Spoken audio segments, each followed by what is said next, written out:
get into a brawl, which I didn't expect it to happen, but I had to defend myself because, you know, God.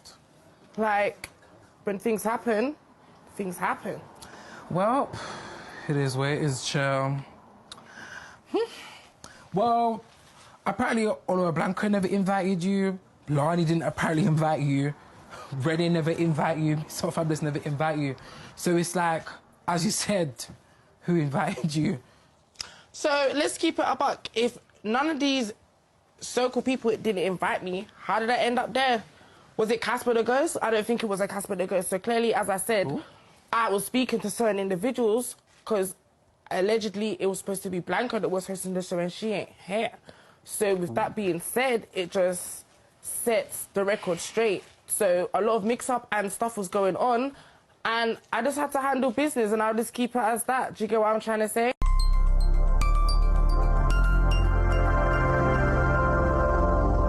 Hello and welcome back to GloTalks. Today's guest is someone many of you will already know from social media. Whether you've seen him through his viral content, his appearance on Badderz UK, his hair business, or some of the controversy that's followed him over the years.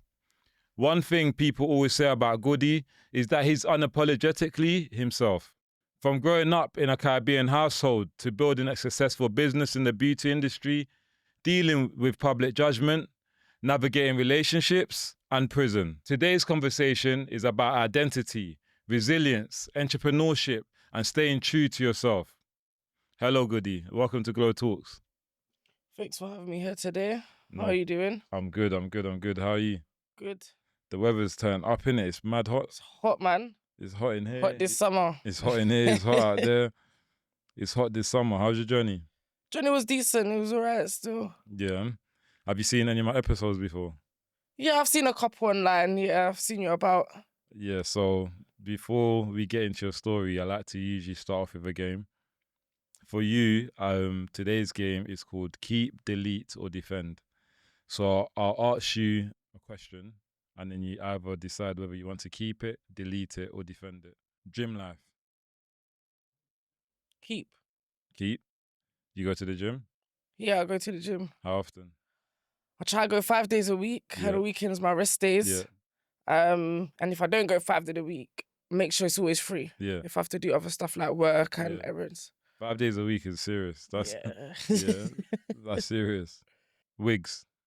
Delete. Why? Feel like they're unhealthy. Really? In what way? Yeah, I feel like they're bad for the hairline. Yeah. Not natural. Yeah. And you can see it's a wig. Yeah. It's true though, obviously. Wigs is a big industry, you know. A lot of people make money just to put on a wig. So I'm surprised you actually said delete it because obviously you're in the beauty industry, you're a hairstylist. I thought you would have said keep it because of the... You know what? When it comes to that side, I would definitely say keep it because it does bring in a lot of money. Yeah. But then, from my perspective as a hairdresser, I would definitely say delete it because there is other ways women can get their hair done without having wigs on. Okay. Dating apps. I think delete. Yeah. Wow. I feel like dating apps are not really they're not authentic. Yeah, I don't think they're authentic. They're long, innit? Not even that it's long. I just feel like if we're gonna be real, more time, everyone just has their own intentions on dating apps. Yeah. So no matter whatever they put on the profile, that's just what they display for people That's true. to see. Yeah. When I came out of jail, I tried to jump on this dating app thing, What one? Plenty of Fish and Tinder, I think. But literally, I was fresh home, Mappa hostel. I thought, you know what? Like, I got no girl, I got nothing. Downloaded the dating app. It's a myth. I couldn't do it. I done it for like 4 weeks and deleted it. Because it's like, man's having the same convo on that. Like, yo, like, you're right, how you doing? How's your day been? Repetitive, do you know what I'm saying? So I had to get rid of that. TikTok. Okay, that's a sticky one now. I would say keep. Yeah, I'll say keep. Yeah. Why'd you keep it? Reason why I say keep is because Instagram's dying out. TikTok is trending. most people are on it now, and it is the most frequent used app in most countries. Yeah, TikTok. Yeah. Okay. Last one. Social media drama. Delete. Why? I feel like social media drama brings negativity. Mm. It brings unwanted problems. Mm. And it also paints people in a bad light Mm. as well. Yeah. And some people are just not built for it. Yeah. You gotta be internet ready. Yeah, 100%. For that, innit? Obviously, being on Badderz UK, I'm sure there's a lot of social media drama after, during, whatever. So we'll get into that a bit later on. So, Goodie, that's my game. Easy, simple. You answered well. Obviously, I know you from Badderz UK. I've also seen you on TikTok. A lot of viewers probably know you from the same kind of things that I've just said. But today, really, I want to hear your story. I want to hear how you became Goodie, you know. So let's take it back to the beginning. Where are you from? Where was you raised up? So originally I'm from North London, from Tottenham. Yeah. I used to live in Enfield at my mum's for a little bit. Then I went back to Tottenham to live with my dad. Yeah. And at one point in my life, I was over in South. Oh, so done. Yeah. So Brixton, Peckham, those type of sides. Yeah, so yeah. I was there for a couple of years, and that's where Goodie came around. When I was Okay. over in South. Okay. So I feel like, that's where Goodie all came from Yeah. when I landed in South. Okay, so before, how old was you when you landed in South? Ooh, I was very young, you know. Okay, I was cool. about, 17? Okay, 17. Yeah, so fairs. years ago, man. Yeah. Yeah, years ago. So when you was growing up in Enfield, growing up in Tottenham, like, was you playing outside? Was you inside? I was outside from a young age. I was very outside. Used to go to all the parties and all of that, stuff like that. I was more like a hood youth, do you get what I'm saying? Yeah. So I was just like, I was everywhere. I was outside, just comfortable in my own space around my peoples. So yeah, I was just very everywhere where I shouldn't be, but where I should be at the same time, if that makes sense. Yeah. Have you got any siblings? Yeah, so I've got 4 older brothers and I've got 1 younger sister, 1 older sister. Yeah. 4 older brothers, Yeah. 1 younger sister. And then 1 older sister, yeah. And 1 older sister. So you're kind of like... in the middle. Kind of. Yeah. Are you close to them? Yeah. I speak to all my siblings. Really? Yeah. Same mum and dad? Yeah. So done? Yeah. I know I sound shocked. I shouldn't be shocked, Yeah. but I'm just used to people not saying that. Different like mums and different mums yeah. or dads, or like different dads and stuff. Now I hear Yeah. it still, but I all got the same mum and dad. Yeah. And you're close with all your siblings? Yeah. That's good. What's your background? So I'm half African. Yeah. And I'm half Jamaican. So my mum's fully Jamaican. Yeah. And my dad's from Seychelles, which is in East Africa. Okay. Yeah. But not a lot of people know that I'm East African. Yeah. It's only because more time, what they see on the internet Yeah. is my Jamaican side. Yeah. But unless people get to know me, then they know I've got the African side to me. Yeah. So when you're at home, is it more of a Caribbean vibe or is it more African? So I was raised in a Caribbean household because I live with my mum and I was raised by my mum most of the time. My dad did live with my mum until I had my little brother, and that's when they parted ways. Yeah. But when I went to go and live with my dad, that's when I started to be more introduced to my African side. Yeah. And I started living with my dad when I was around 13, 14. What role did your siblings play, if any, when you was growing up? Well, most of my older brothers, I would say they've got years on me, so they're very much older. So by the time I would say I was around 10 to be between 12, going into secondary school, they had already moved out of my parents' house. My sister's married. My brother's got children and stuff, so they have their own family and they're set, stuff like that. But they always played the role as in like an older brother and just making sure that I'm just doing the correct things. I'm knowing how to operate around people and just being who I am and just moving correct. Yeah. You go to school in Tottenham? No, so I went to school in Enfield, but then I got kicked out of school and then I went to, they call it a pro. Yeah, I know. And I went to a pro, which was in Tottenham. Okay. Yeah. Why'd you get kicked out?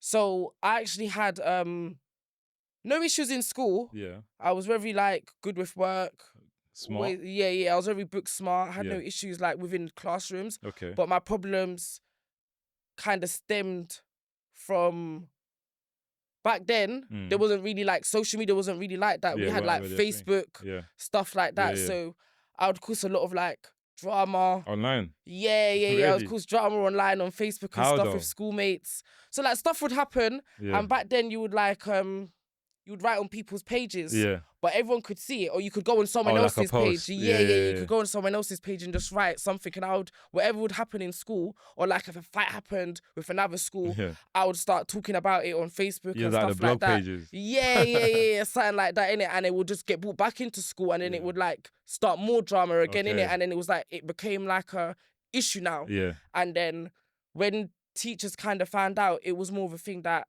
oh, I'm bringing in drama. Yeah. They classed it as, back then it was like cyberbullying. That's mad, you know. Yeah. But I just saw it as, I'm just a young kid Yeah. online Yeah. on a social media platform, Yeah. and I'm just speaking what I've seen and heard. Yeah, you basically had a blog page on Facebook. Do you get it? So Yeah. when they're trying to spin the narrative that, oh, I'm cyberbullying Yeah. people, I was shocked. Yeah. I was shocked. So it became a thing where it was like they didn't know how to deal with me, because it was like, you don't have an issue in school. Your work's always done. I'm not late, or I never had like any behavioural issues. Yeah. I wasn't fighting in school or stuff like that, or just acting out of character. Yeah. So they had to come up with a plan, and the plan was because I think in South they call it centres, Yeah, Santa, and then in North they have pools and units. So units are for the bad behavioural kids that may have like certain learning difficulties, which is why they are acting out of character or certain things. But a pool in North London is basically kids that are still able to function within classroom, but there's just certain areas or aspects that they need fixing with or developing, because you're still growing and you're still young. And that was my issue, because I didn't have an issue with work. And most kids that do go to units, they still do classroom work, but I would say it's only like you can count on your five fingers the ones that will probably end up doing their exams. Whereas when you're going to a pool now, most of the people there get to do their exams. So I was one of the ones that went to a pool. And you got to do your exam. Yeah, I got to do my exams, completed my exams in year 11, and I passed most of them, to be honest, and I got myself into college. Okay. And I was doing good. Yeah. So you was a smart person in school? Yeah. I would definitely say I was very intelligent. Even from young, I felt like I was very advanced. Yeah. So like there was just certain things that I was doing, or that I knew that a kid shouldn't have known. Yeah. Not that a kid shouldn't have known, but it was just like I was just too advanced for my age, to be honest. And because I had older brothers, so it was just like I was one of those children that was very aware from a young age. So I used to watch them, and I used to study my older brothers a lot. So I would see certain things, and I would be with one of my older brothers. He'd always used to take me out and stuff. So I just learned a lot of things, and I just used to watch how he would operate and stuff like that. Yeah. I mean, seeing you online, you're a very confident person. Where would you say that confidence come from?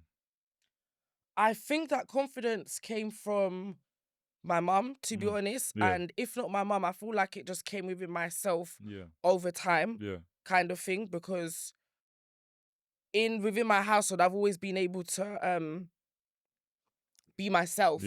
And me being like the middle child, it was like when I came around, all of my siblings were kind of gassed, because as I said to you, they were older. So when I've come around now, it's like, oh, they've got another new baby, a new sibling, So they've always kind of like treated me with arms opened. And I used to get away for a lot. I used to get away for a lot. And then I just had a big personality as a kid. And that personality never got shut down. So I've just always been myself as a child, growing up into who I am. Even today, I've always been myself.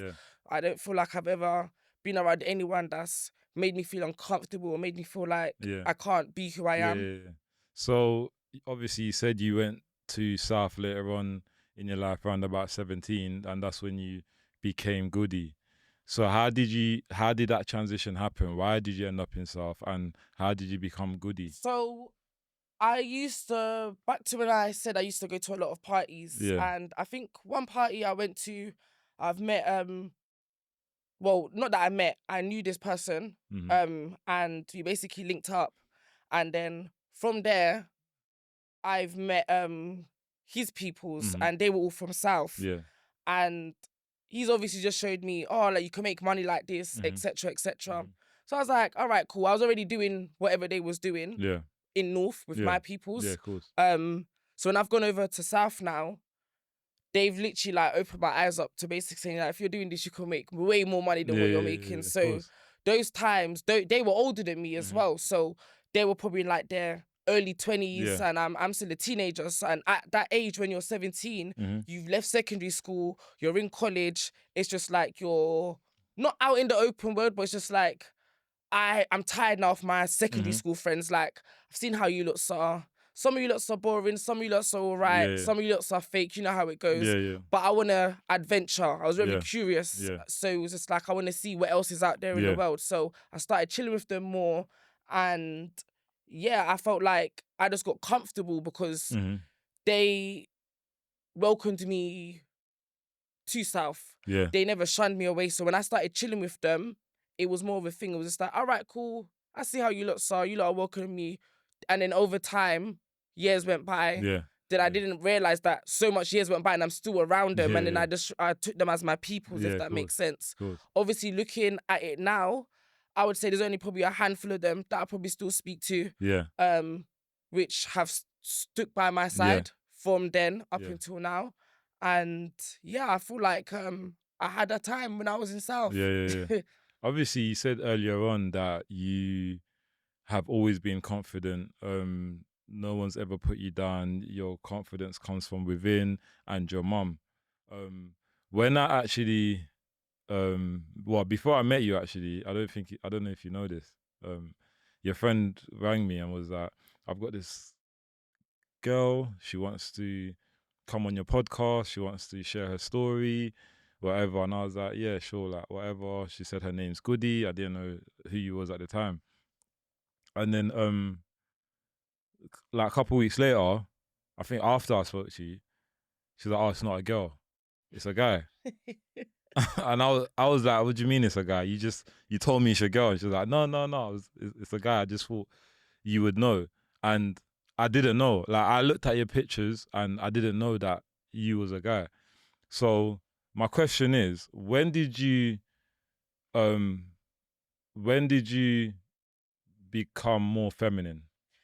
So I feel like it goes back to, as I said, when I was a child. Okay. I've always looked like this. Okay. I feel like I just have a good genes and a baby face. And as I grew up over the years, I've always been feminine. So like, even when I was in secondary school, I was always around girls. Okay. So people never knew whether those girls were girls that I was with, or is this boy around girls because I swing the other way, if that makes sense, kind of thing. Yeah. So people was kind of like, they didn't really know, but because I never, like, there was nothing for them to really talk about, because it was just like, I'm not doing nothing for you lots to be concerned about me, kind of thing. But I felt like in school, when you have a guy that's like around so much girls, there's other guys that will just start watching you, kind of thing, and they're thinking, "Oh, what's this person up to?" So that's what it was for me. But my girls already knew what it was, because some of them that I used to chill with when I was in secondary school, they actually went to my primary school. Okay. So they kind of saw my behaviour and tendencies, how I was out in primary school. Yeah. So it was like a lot of them kind of already knew what was up, but it was just like, Goodie's cool. So it was just like, that's your business. It is what it is, kind of thing. We don't need to really be saying nothing. And I felt like over the years, I just grew more into myself and who I actually am.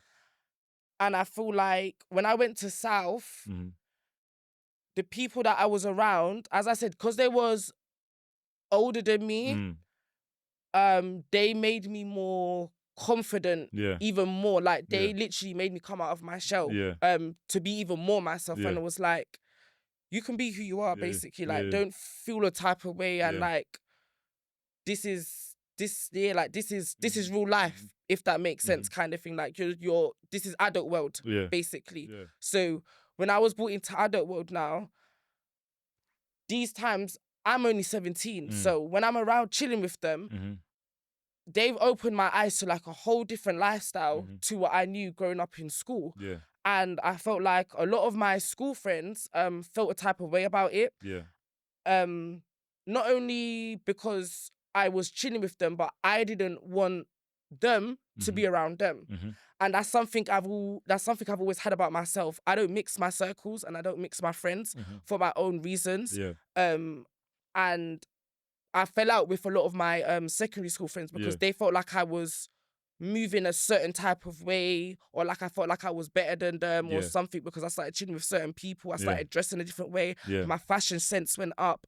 And it was more like, I'm just being me and I'm just growing into myself. I can't be around you guys forever. You're just school friends. You get it? And those that did stay, as we're speaking today, are still here. And those that didn't, they're going to be sitting down watching and thinking, oh, I wish we stuck with Goodie from back then. So I just feel like when it comes to that side, back to the question you was asking, I've never really had like a issue, or like I felt like I needed to disclose anything to anybody, because I felt like when people looked at me, they could already tell. If that makes sense. So over the years, I just grew into myself, to who I am. At what age did you begin to understand that you was different from other guys? I felt like, not even that I felt, I already knew that I was different from other guys, because it was more of a thing. When I was younger, I've got a lot of girl cousins. So when I was around my lot of girl cousins, and this is from my Caribbean side, my mum and like my family would have like a lot of parties. And when we would have the parties, most Caribbean people that know, the kids are always in the rooms, or they're having to be away from the adults and stuff, but we can still hear the music. So when we're hearing the music... You're having your own party. Yeah, we're having our own party in the bedrooms, and I would dance with my girl cousins and stuff. So I felt like it stemmed off from there, and no one ever really said anything to me. So it was like I never got shut down. No one never like made me feel a type of way. So those little things just made me feel comfortable to just do what I want to do and be who I want to be. Yeah.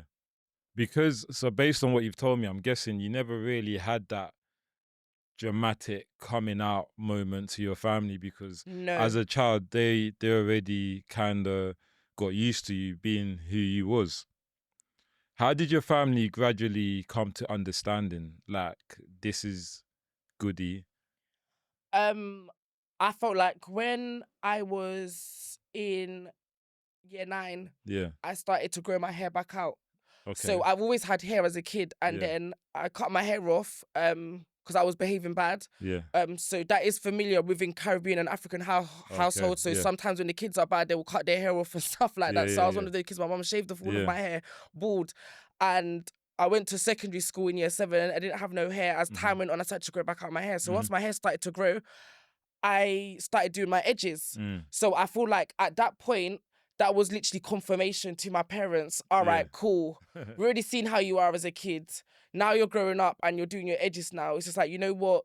You're still young. We're not going to say anything, but we're just going to let you be who you are and who you want to be, kind of thing. But my thing is that I never really had... the issue my parents had was like my behaviour. So back to going like getting expelled out of school and going to a pro and stuff like that, which is where conflict came from, because my parents actually welcomed me and made me be who I want to be. They never shunned that side away from me. But the issue they had was my behaviour, because it's like, if you're going to be who you are, move correct. You can't be this and then you're still being bad on top of it, and then making people have more things to say on top of what you already are. So I felt like that was more of the issue. I feel like the issue wasn't who I was. It was more of, why are you behaving bad? Do you think that your bad behavior stemmed from the fact that you knew you was different, but you wanted to show people that you can stand up for yourself? I feel like, you're absolutely right. I feel like it was a bit of both. I feel like it was Most definitely, I'm just trying to show people I'm going to be who I am. No one can't tell me nothing. Yeah. I've always had that type of attitude. Like, you're not going to tell me nothing. I've always been a respectful child, but it was more of a thing. I was just very unruly. So it was just like, I would always come home late. My mom would tell me to come home a certain time. I wouldn't. She'll say I can't go out. I would be going outside, still doing what I want to do and stuff like that. Or there will be days I would be sleeping over at my friend's house and my mum's calling my phone. I'm ignoring the phone calls. Or there will even be times I would even go to my dad's house and I would, my mum wouldn't know. Yeah. And she's thinking I'm actually outside, Yeah. but I'm actually just going to my dad's house. Yeah. But from a young age, because I was around my brothers and they used to take me out whenever they would go certain places and stuff, I always had that street mentality of knowing where I am, how to get on certain bus routes and stuff like that. So I just took that on myself, like, all right, cool. If I'm playing outside in the neighborhood with the kids and stuff, I'm outside. Yeah. I'm going to now say, if I want to go to the shops, for example, or go to my dad's house, I'm going to go and do it. Because I already knew that a bus driver is not going to tell me I can't come on the bus. They can see I'm a child. So it was more of a thing. It was just like, I was just a free spirit. Even though as a child, you shouldn't be so... I feel like the word I'm trying to say is that you shouldn't be so freely or you shouldn't be so reckless. Yeah. I feel like I had a reckless behaviour. And I feel like that reckless behaviour did put me into some problems, but I felt like some people who don't hear must feel. Yeah. I like to say I'm surprised that your family welcomed you, only because the stigma. I'm African, I'm Congolese, but I mean it's world known that Jamaicans, Caribbeans, their music that everyone listens to, they don't understand or they don't like. Do you know what it is? Yeah, I felt like because I was raised around a lot of boys as well, so I've got a mixture of like boys and girls within my family. Most of the time when I was chilling with the other side, it was the girls. But then within the household itself, it was my brothers I was around. And I felt like when I was with my brothers, the way they trained me and the way I grew up, I was doing a lot of boy stuff. So I would be riding bicycles. I was more like the ringleader in the neighborhood, playing knockdown gingers, or getting the other kids in the neighborhood in trouble. So it was just like, you're just a bad breed child. So it was just like, we can see you've still got that side to you, but we can now see you've got that other side to you. So it was just like, something isn't adding up, but you're still young, so we're not going to let you be who you are, because it's like, children are growing kind of thing. And I feel like as well that you can't... So obviously, certain Caribbean households and certain African households, they don't tolerate certain things. That's true. So in that aspect, they may want their child to be a certain type of way, but I just feel like I'm just one of the ones that just had lucky parents, because when it does come to that field, there is a lot of people that I know or that I've seen and heard from watching on the internet, and their upbringing, when it comes to them having to come out or speak about themselves, they either can't come out, they felt a type of way, or they've been pressured into or shaped into being a type of person, and they've been shaped into that type of person maybe because of who they're around, their family and stuff like that, and they've just been programmed to be something that they're actually not, if that makes sense. So what advice would you give to like anyone that's locked in the closet, scared to come out, don't know how to come out, and they're just genuinely scared? Well, I feel like anyone that is in that type of predicament, I feel like you should work on within yourselves and feeling comfortable within yourself first, because you can't be who you want to be if you don't accept and feel comfortable within yourself. And if that doesn't work out for you, I feel like you may need to take time away, be alone, and make the feelings come within yourself and and see for yourself, is this who I am? Or am I just going through a phase? Or am I acting this type of way because I'm being told to act this type of way? Or am I even acting this type of way because of my environment? Because there is a lot of people that turn out to be the opposite of what they are because of their environment. They're corrupted, or they're programmed a certain type of way, or they even could experience certain traumas that's made them turn out to be who they are. And someone like myself, I haven't experienced any trauma. I've had like family dilemma growing up, but specifically within myself, I haven't received any trauma directly.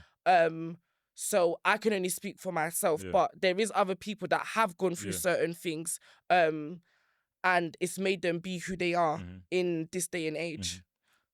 So do you believe, obviously, that people can be born gay or liking the same sex? I don't really specifically feel like people are born in any form of way. I feel like God has made us to be man and woman.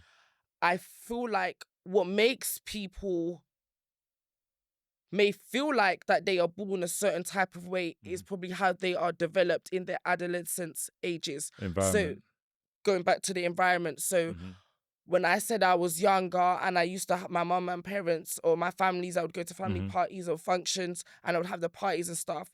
I was at a young age. So when I'm dancing and stuff like that, because no one ever said anything, it was just like, to me, I found that as normal. Even though I knew that I was a boy doing it, I know other boys were doing it, but to me, it was just more of a thing. It was just like, oh, no one's not saying anything to me. I'm not getting in trouble, or no one's not saying anything. So it's just like, I'm just going to continue being who I am, if that makes sense. So I feel like when you're doing certain things, and remember, at that age, your mind is still growing. So a child, their brain is like a sponge. So anything that they see, they hear, and that's why they always say, mind what you're doing around young children, because they will adapt to their environment and they will take that on board. And I feel like a lot of people, humans, I feel like when it comes to like humans, their brains don't really develop properly. Even when you're 16, 17, you think that you're an adult or like you're grown now because you've left school. Your brain's still developing. Most people don't really actually know what they want and what they want to do until probably when they reach around like 21, between the age of 25. And I feel like when you're past 25, you kind of actually have to come to your senses and realization, all right, cool, this is what I want, this is what I like, and this is what I want for myself, and this is how I want to move, and this is how I want to operate. So that there's no misunderstanding for the guest, how do you identify yourself? So personally, I identify myself as a he.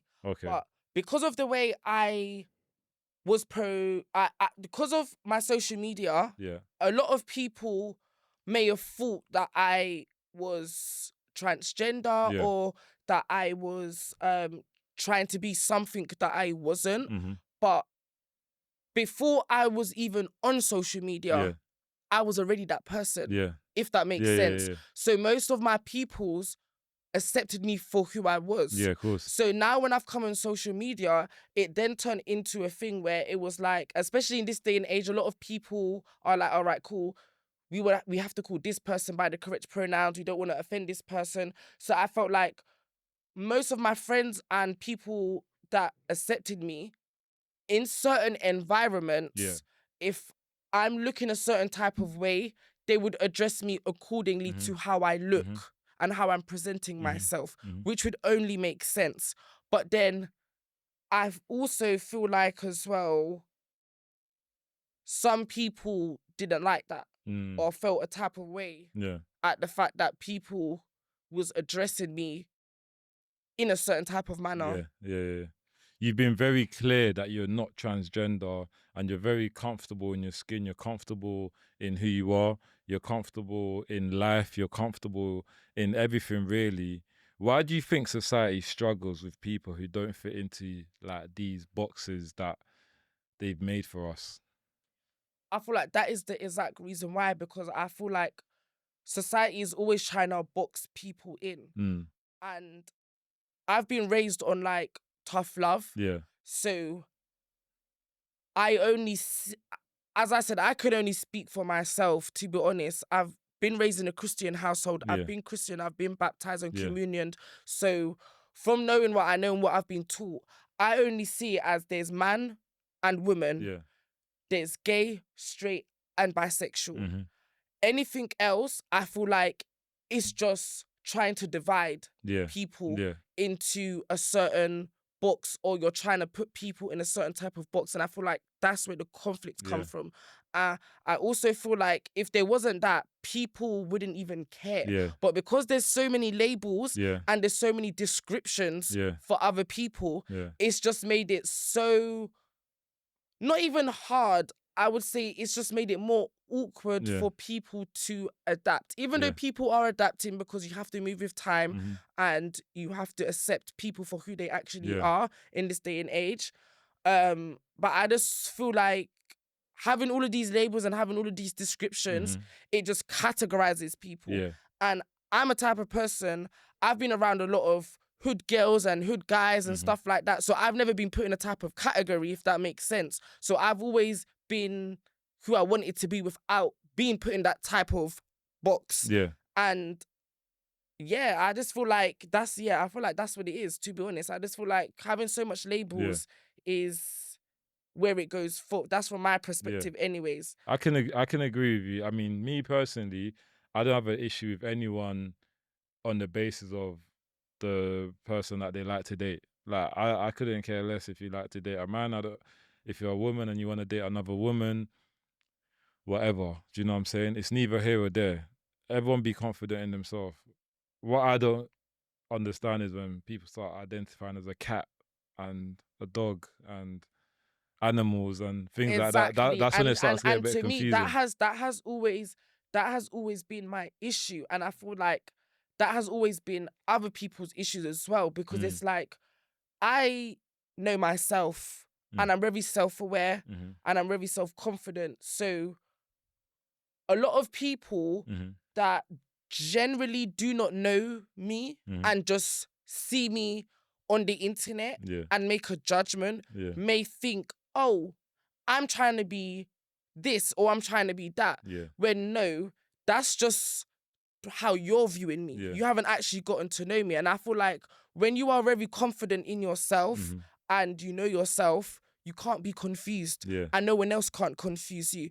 So I feel like when it comes to people trying to call themselves a cat when they know they are a dog, it's just like you're basically deluded.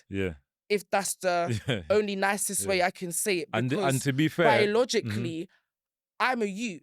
I can't now go around telling people, oh, I'm trying to be a gal. That don't make sense when biologically I'm a ute. No matter, I haven't even taken anything, or I haven't got no surgeries to look how I want to look. Some people, they do surgeries, they're on medication. I'm just one of those ones that's God blessed with good genes.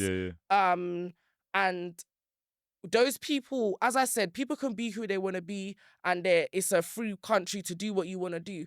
But when you are trying to force something onto other people and want people to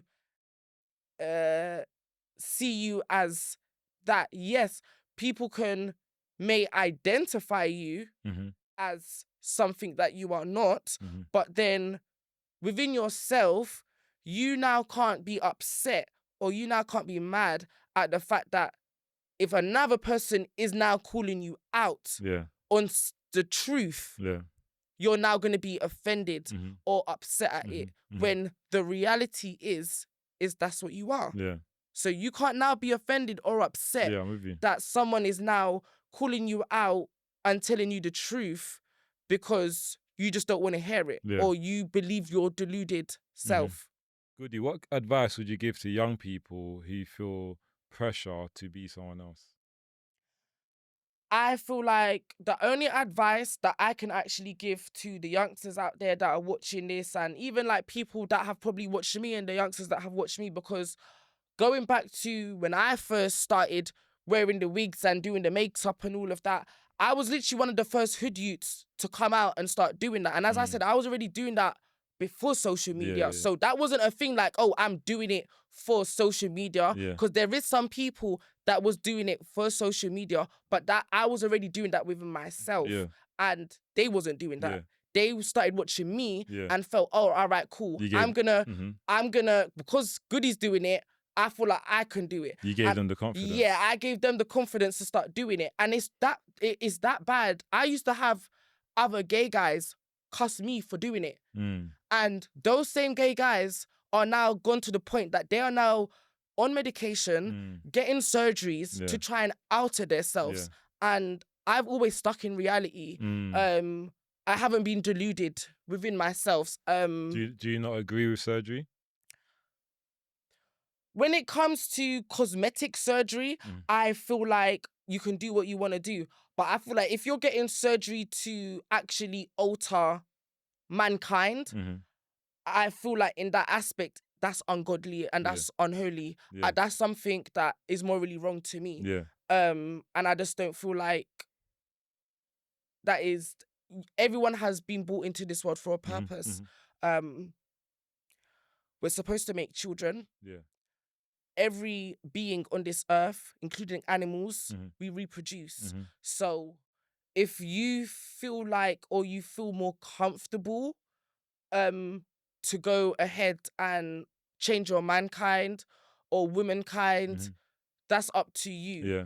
But that's something I personally don't agree with because we've all been brought into this world to reproduce. Yeah. Do you want children? I definitely do want children. Yeah. Yeah. You want children, you're gonna... So I've obviously done stuff with girls like in the Okay. past. Yeah. But me personally, I just feel like if I was to actually have a child, I would definitely have to not be on social media, for one. And it would be with someone that I truly, actually, generally like or love. Yeah. And if that wasn't the case, I would probably just have enough money to go and have Surrogate. a surrogate, or I think it's IVF, or something like that. Yeah. Yes. There's a couple of ways you can go around it, but I wouldn't adopt a child. But I would definitely want a child that is within my genes. Yeah. But me living the type of life that I actually live, and liking both sexes. So you're bisexual? Yeah. Okay. So I'm bisexual. That's the thing that a lot of people don't know. So it's just like they've seen this one version off of me when it's like really deep down, you lot are just taking a judgment. And that's why a lot of people say, don't believe what you see on social media. Yeah. And the reason why that saying is there is because people do believe what they see on social media. Whether they want to admit it or not, you will see someone on social media on a yacht with a watch, whole heap of money, and you're going to believe that's what they live. So it's just like you can't really judge someone from what you're actually seeing without you actually getting to know the person. Yeah. Just because that person may have a couple mutuals or something, or you may heard a he say, she say, that doesn't mean you know them. Yeah. Because no one isn't going to really speak about what they're doing behind closed doors. Yeah, of course. That's something personal between you and that other person. Yeah. Especially like someone like myself that is out there and I am on social media, I keep that type of my sex life private yeah. and within my circle kind of thing. Yeah. So let's talk about your hair business. Mm-hmm. From the beginning. How did you get into hair? So when I was like 7 or 8, my mum bought me a doll's head. Okay. And I actually started braiding hair on a doll's head because I was just always in my cousin's hair, like just playing with the hair and stuff. So my mum bought me a doll's head and I started braiding it. When my mum realised that I could braid and stuff like that, over the years, I got into like around year 8, year 9, I started doing my friend's hair and stuff like that. But this was like a while back. Like, so this was even before people were even making hair businesses on Instagram. Before a ring light was even invented. Yeah. I was doing hair in school. And I was just doing it because it was a natural God-gifted talent that I could do. Do you get it? Because I have good hands. And I was just doing hair for free. Like, I didn't even think of doing it. I was thinking, all right, cool, you want your hair done? I'm going to do it. But over the years, I actually didn't realise how good I was at actually doing hair. How did you become so good? So I became good because one, my older sister would show me certain things to do with hair. So I naturally just knew certain things. And my sister's old school. So she knew like the original stuff of how to do slick ponytails and stuff like that. Yeah. But then when I was over in South, I used to go to a lot of hairdressers in South to get my hair done. And I used to chill in there and stuff like that. And I used to watch the hairdressers in the shops. Yeah. So whenever my bedrooms are doing what they're doing, when I'm sitting down there, they're thinking I'm daydreaming. I'm studying what's going on in the shop. And I took notes. And when I took notes, I think lockdown had come in place at this point. So when lockdown came in place, it came to a thing that it was just like, all right, cool. How else am I going to make more bread? Because I can't keep doing what I'm doing because we can't be outside anyways. So I can't make money on the roads. And at this point, I wasn't working. Because my placement of work had to shut down because obviously it was lockdown. So a lot of people was out of business, out of work, couldn't make money on the roads. So I said, you know what? I'm seeing big gal now at this point doing hair as a business. Yeah. But it wasn't so popping back then. It was just like ponytails and stuff like that. Now you've got like wig makeups, different type of services. So I said, I can easily do that. And at this point, I'm still over in South. So I already knew my friends know I can do hair from in my ends. Remember, I'm from North London. So when I started doing hair now and started posting it on my social media, so this was just like regular Snapchat. My friends was like, oh yeah, I want to get my hair done and stuff like that. So these were just like my hood friends. They started to come, get their hair done. A couple of the guys were getting their hair braided and stuff like that. And it was all right. I was doing my thing, but the second bit of lockdown came again and it was just like, I didn't really have the, I didn't know what I was doing basically, if that made sense. And I actually went to another girl that used to do my hair and she was an actual Instagram stylist. She's literally from Enfield as well. I asked her for like some help, basically. And when I started to work with her in a studio, me and her started working in a studio, she literally like showed me the ins and outs of the hair industry and how to like make money on social media if you're trying to do hair. And she literally like helped me with a lot of stuff. So I big her up for that if she's watching this. So when it comes to that now, I took notes. And from there, I literally just started working on my craft, learning new services, and trying to work on the business aspect. Because when it came to the hair services itself, I've already known how to do any form of hair because all of that time when I was sitting down in them hair shops, watching all of them old school hairdressers, how to do hair, these were, that's the foundation. So if you ain't got the foundation, you can't really do, you're not, because a lot of people call themselves hairdressers. They're not really hairdressers, they're stylists. There's a difference. What's the difference? I feel like hairdressers are the ones that can do anything. Whereas stylists now, they may just be able to style the hair and make it look good or glue on the wig and stuff like that. But hairdressers now, for example, most of these young girls that are out here doing hair, they're putting a lot of products in their hair to make the style look good. But if you go to the origin, where it originally started from, like that's why a lot of people like going to these Peckham hairdressers and stuff, because they ain't using a lot of gummy wax to make the hair look so sleek. They will still get that sleekness without having to use the products. And a lot of these new gen people that are doing it, they don't have the origin basis and they're just following from what they're seeing other people doing. And it's like, if you ain't got the origin, not to say you can't work on your craft, but it's more of a thing, it's just like, if you don't have the original basic skills of a hairdresser, I don't think your talent would grow. So you must have really started making a lot of money from hairstyling. You really made it lucrative. Yeah, so I actually made, I've made so much money when it comes to the hair business. Like, and not only that as well, a lot of people, when I first started doing hair, I was still on the roads and I was still working while I was doing hair. So I had a lot of incomes coming from all over the places. So I had the road money coming in, I had my work money coming in, and I had the hair funds coming in. Yeah. And then not only that as well, I was also selling products and Yeah. hair because I had a link. Okay. Yeah. So even when I wasn't doing hair, when I was in that hair shop in the studio working with the hairstylist, her clients would come in and they would see the products that I was selling. Yeah. And I would make money like that. So even when I wasn't getting customers, she would still tell me, no, come in and you will still make money basically. And she would show me certain things. So I had money flying left, right, through and center. Yeah. You said social media has been amazing for your business, but you've also said that it introduced you to a level of negativity you weren't prepared for. What was that like? All right, cool. So when I started to fully pop off on social media, this is when lockdown lifted.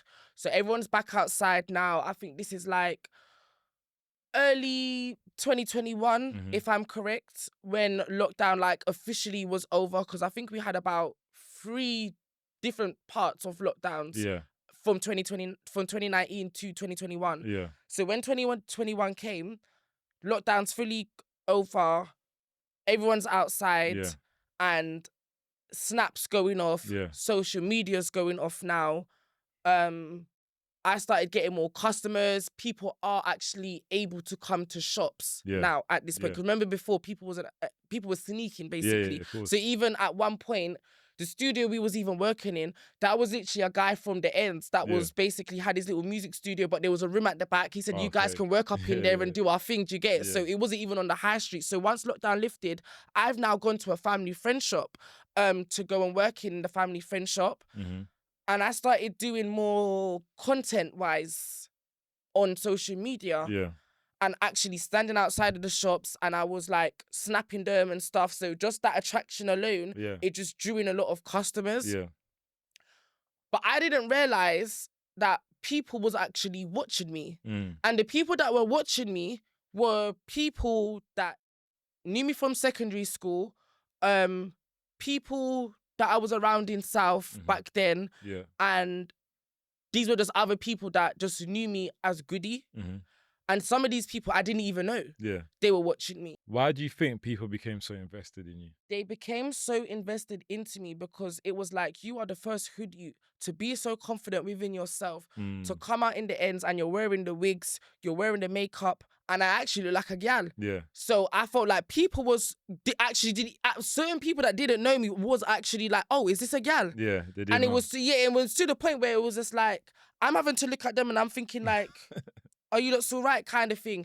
So not that I would get offended by it, but it was just like, because I've never said to anyone, oh, you need to call me she, if that makes sense. So it was like when people were watching me, and not only that as well, back then when I was going outside and going to the parties and stuff, I was wearing the designer clothes and I was posting my pictures and all of that on the Instagram. So this is just my normal page at this point. This is separate from my hair business. So I've had a whole different hair page and I've had my main Instagram account.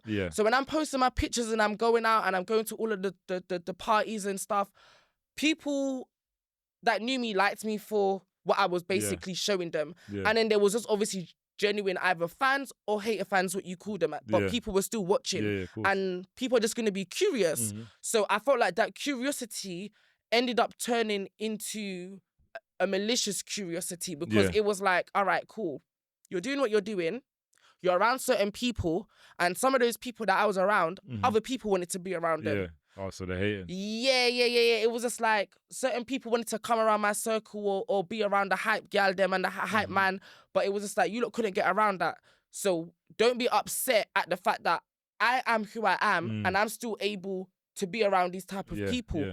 I'm only able to be around these type of people because of who I am. Not everyone else can do what I'm doing. Do you get what I'm trying to say? So over time, when you come on social media and you don't know what you're getting yourself into, it comes with the drama, which is going back to your question, which you're saying. And it was like, you can't speak to anyone on social media. You can't meet up with anyone on social media.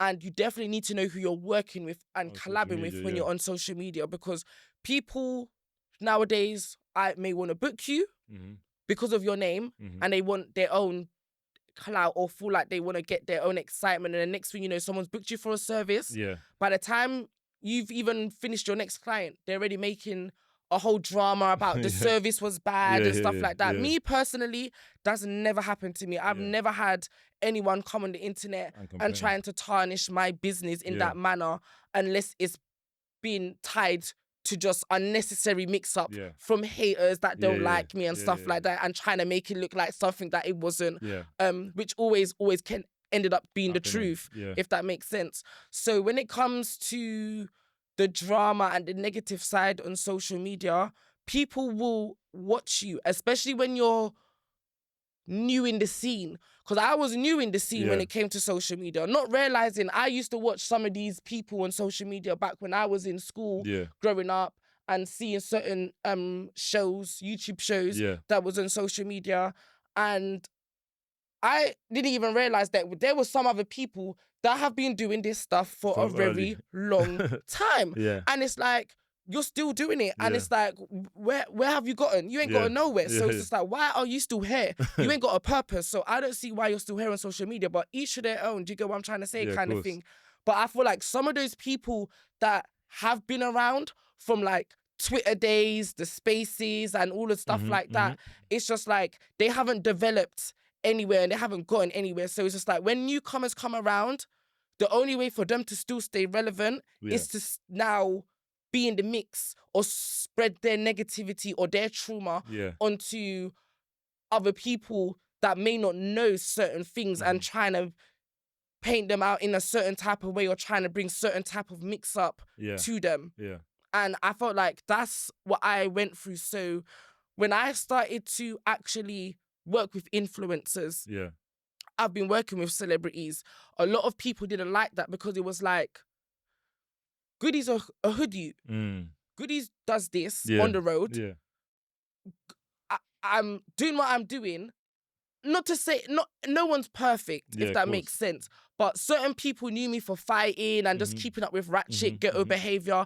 So it was just like, why is he working with influencers? Why am I working with celebrities? And that's the type of feedback I was getting from like my clients and stuff. Like a lot of people was telling me like what other people were saying. And to me, I just didn't understand why. I just saw it as these people want to work with me because clearly my work is good. Your work speaks for itself. So even when you go on my page, no matter what anyone wants to say, or no matter how much followers these influencers have, or no matter the status of the celebrities, when you go on my page, you will see them. So naturally. It speaks for itself naturally. No matter how much you want to downplay it, you can literally see who I've worked with from who I haven't worked with. Numbers don't lie. Numbers don't lie. So within that aspect, it became an issue now because it's like I started defending myself. And me defending myself, it became tied to other people trying to like get involved in my crowd, get involved in my circle, and me being unaware of other people's history and backgrounds on social media. If I had known the stuff that I know now, or that I had known like a little while back, I definitely would not have entertained certain people or even would have been around them, because most of the people that was trying to spread negative light onto me are actually underneath me. I could never see those people in a day in my life. Like those are people that you lot ain't in the same environments as me, if that makes sense. We don't breathe the same air. So it's like the whole time I was spending trying to defend my name, I didn't even need to do that.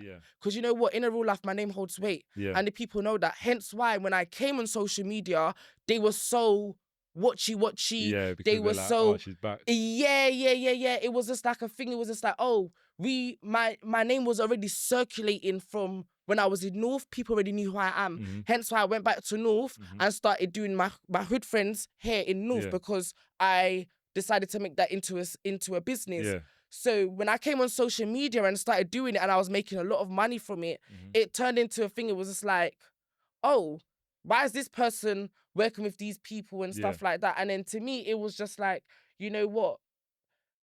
This is becoming repetitive now. It's the same thing.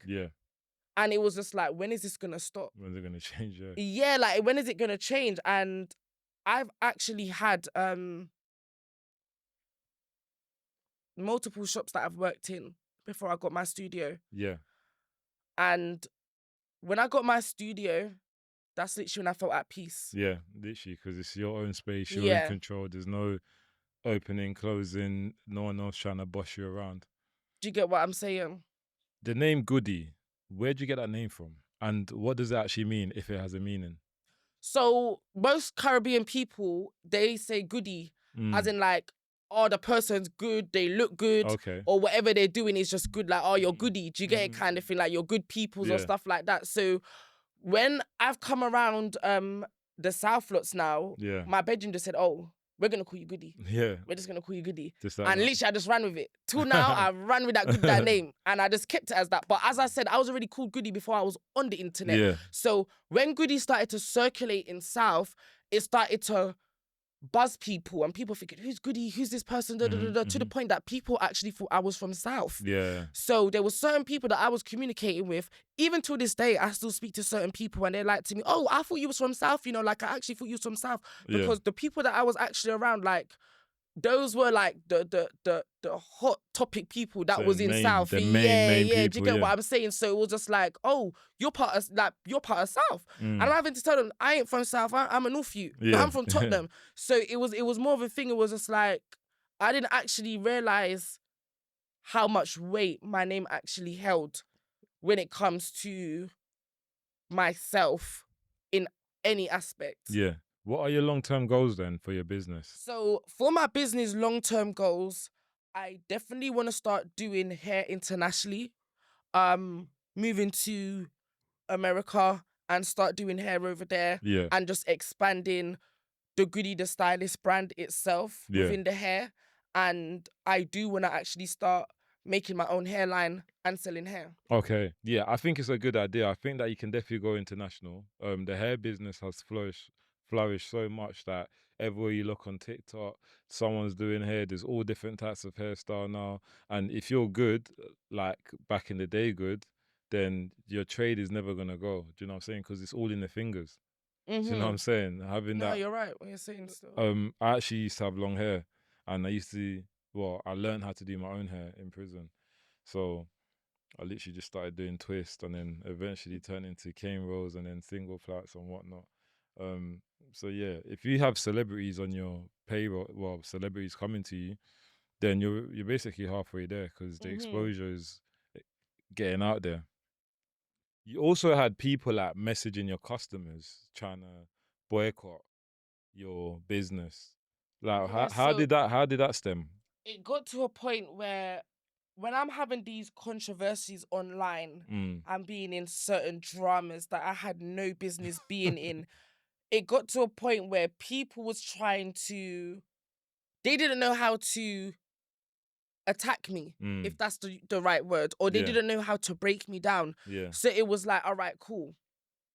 We already know what Goodie's on, but we can't really draw Goodie out in the way that we want to draw Goodie out, because a lot of the people that I was in controversies with were females. Okay. And I'm a youth, so it's just like, I'd rather take it up with another youth. I don't have time to be sitting down arguing with no female. No girl. But if you want to take it there, We can take it there. Because as I said, a lot of the people that was trying to take it there, you lot couldn't even be around me. You lot, so it just didn't make sense. So I've always had that type of personality where it's just like, are you all right? Who are you when you look like this? Yeah. Kind of thing. Yeah. So when that became an issue, it was to the point that these were people that had already been in social media for years. So it's just like, you lot should already been quieting down and start doing your thing. You still shouldn't even be in the mix. Yeah. So when I've come around now and I had to start putting people in their places and letting them know what's good and start telling them about themselves, they didn't like that. Yeah, of course. And they couldn't come out rightly in the way that they wanted to attack me. Yeah. So they thought, all right, cool. If we can't personally attack Goodie, let's go for the business. So that's what they started doing. They're messaging my clients and saying, oh, why you how you working with Goodie for when he's on the internet doing this and I'm doing that, and they're actually coming back and telling me like, oh, Dark.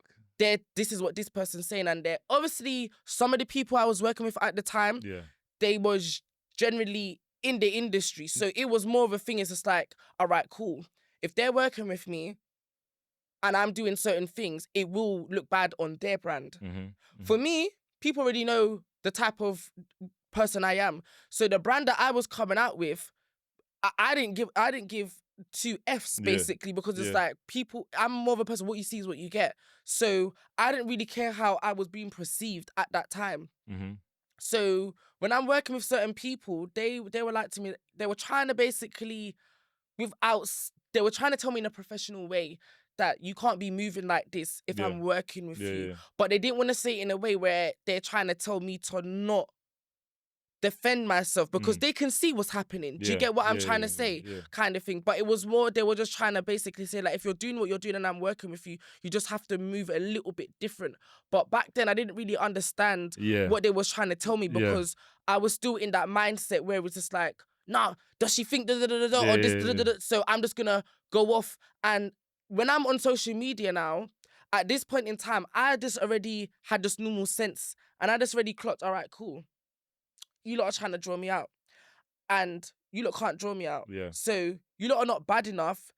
I've had people in my faces and they still ain't touched me. Regardless of what they want to say, They still ain't touched they've still seen me face to face, but there's never been a hand laid on me. So their badness goes out the window when it comes to me, because there's no one that could sit down and say all of these horrible things or these wicked things that they want to say about me, and I'm face to face with that person and a hand hasn't been laid on them.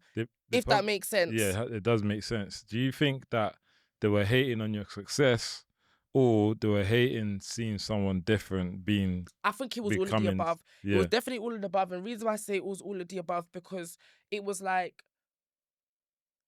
I was presenting as a gallus when I'm on the internet. So when these girls are watching me, they're thinking, oh, this you thinks he's nice because I'm wearing the hot clothes, I'm wearing the nice long wigs and all of these things. And it's just like, some of them may have felt a type of way because they couldn't do that. They may not have had enough money to do that. Or they just probably was upset at the fact that, how is this a you that looks so good, naturally good too, and they're doing what they're doing. And these are people that have been around for time and they ain't really gotten anywhere. So it was more of a thing. It was just like they was just trying to project their own insecurities onto me. But no one can't project their own insecurities onto me, especially when you are confident and secure and very self-aware of yourself. No matter what people are trying to project onto you into this world, it can't break you if you are very secure within yourself.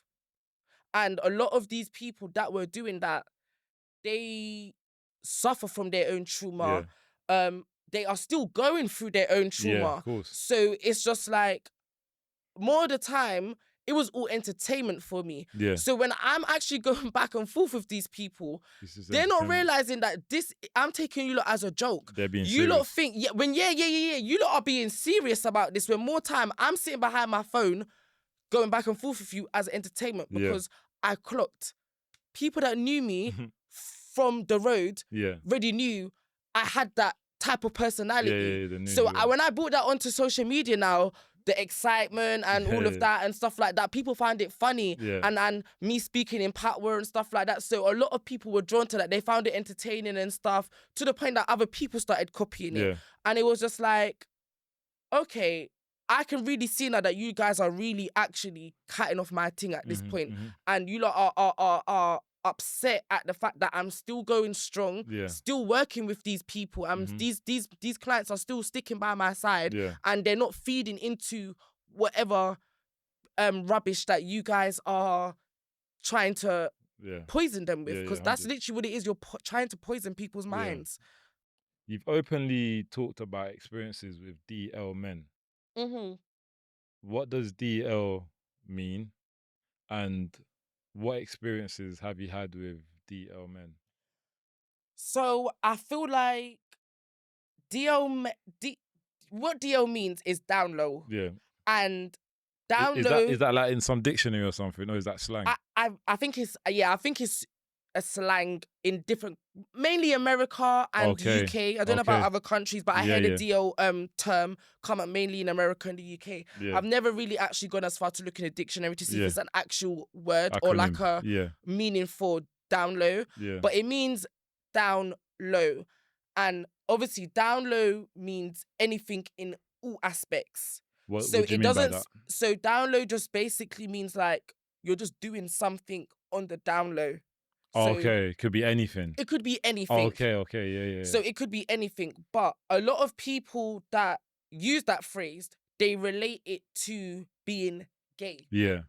And because it's been related to being gay and it's frequently being related to being gay, it has the stigma that anyone that they say is DL, they're automatically going to think it's to do with them being gay or them being this and them being that.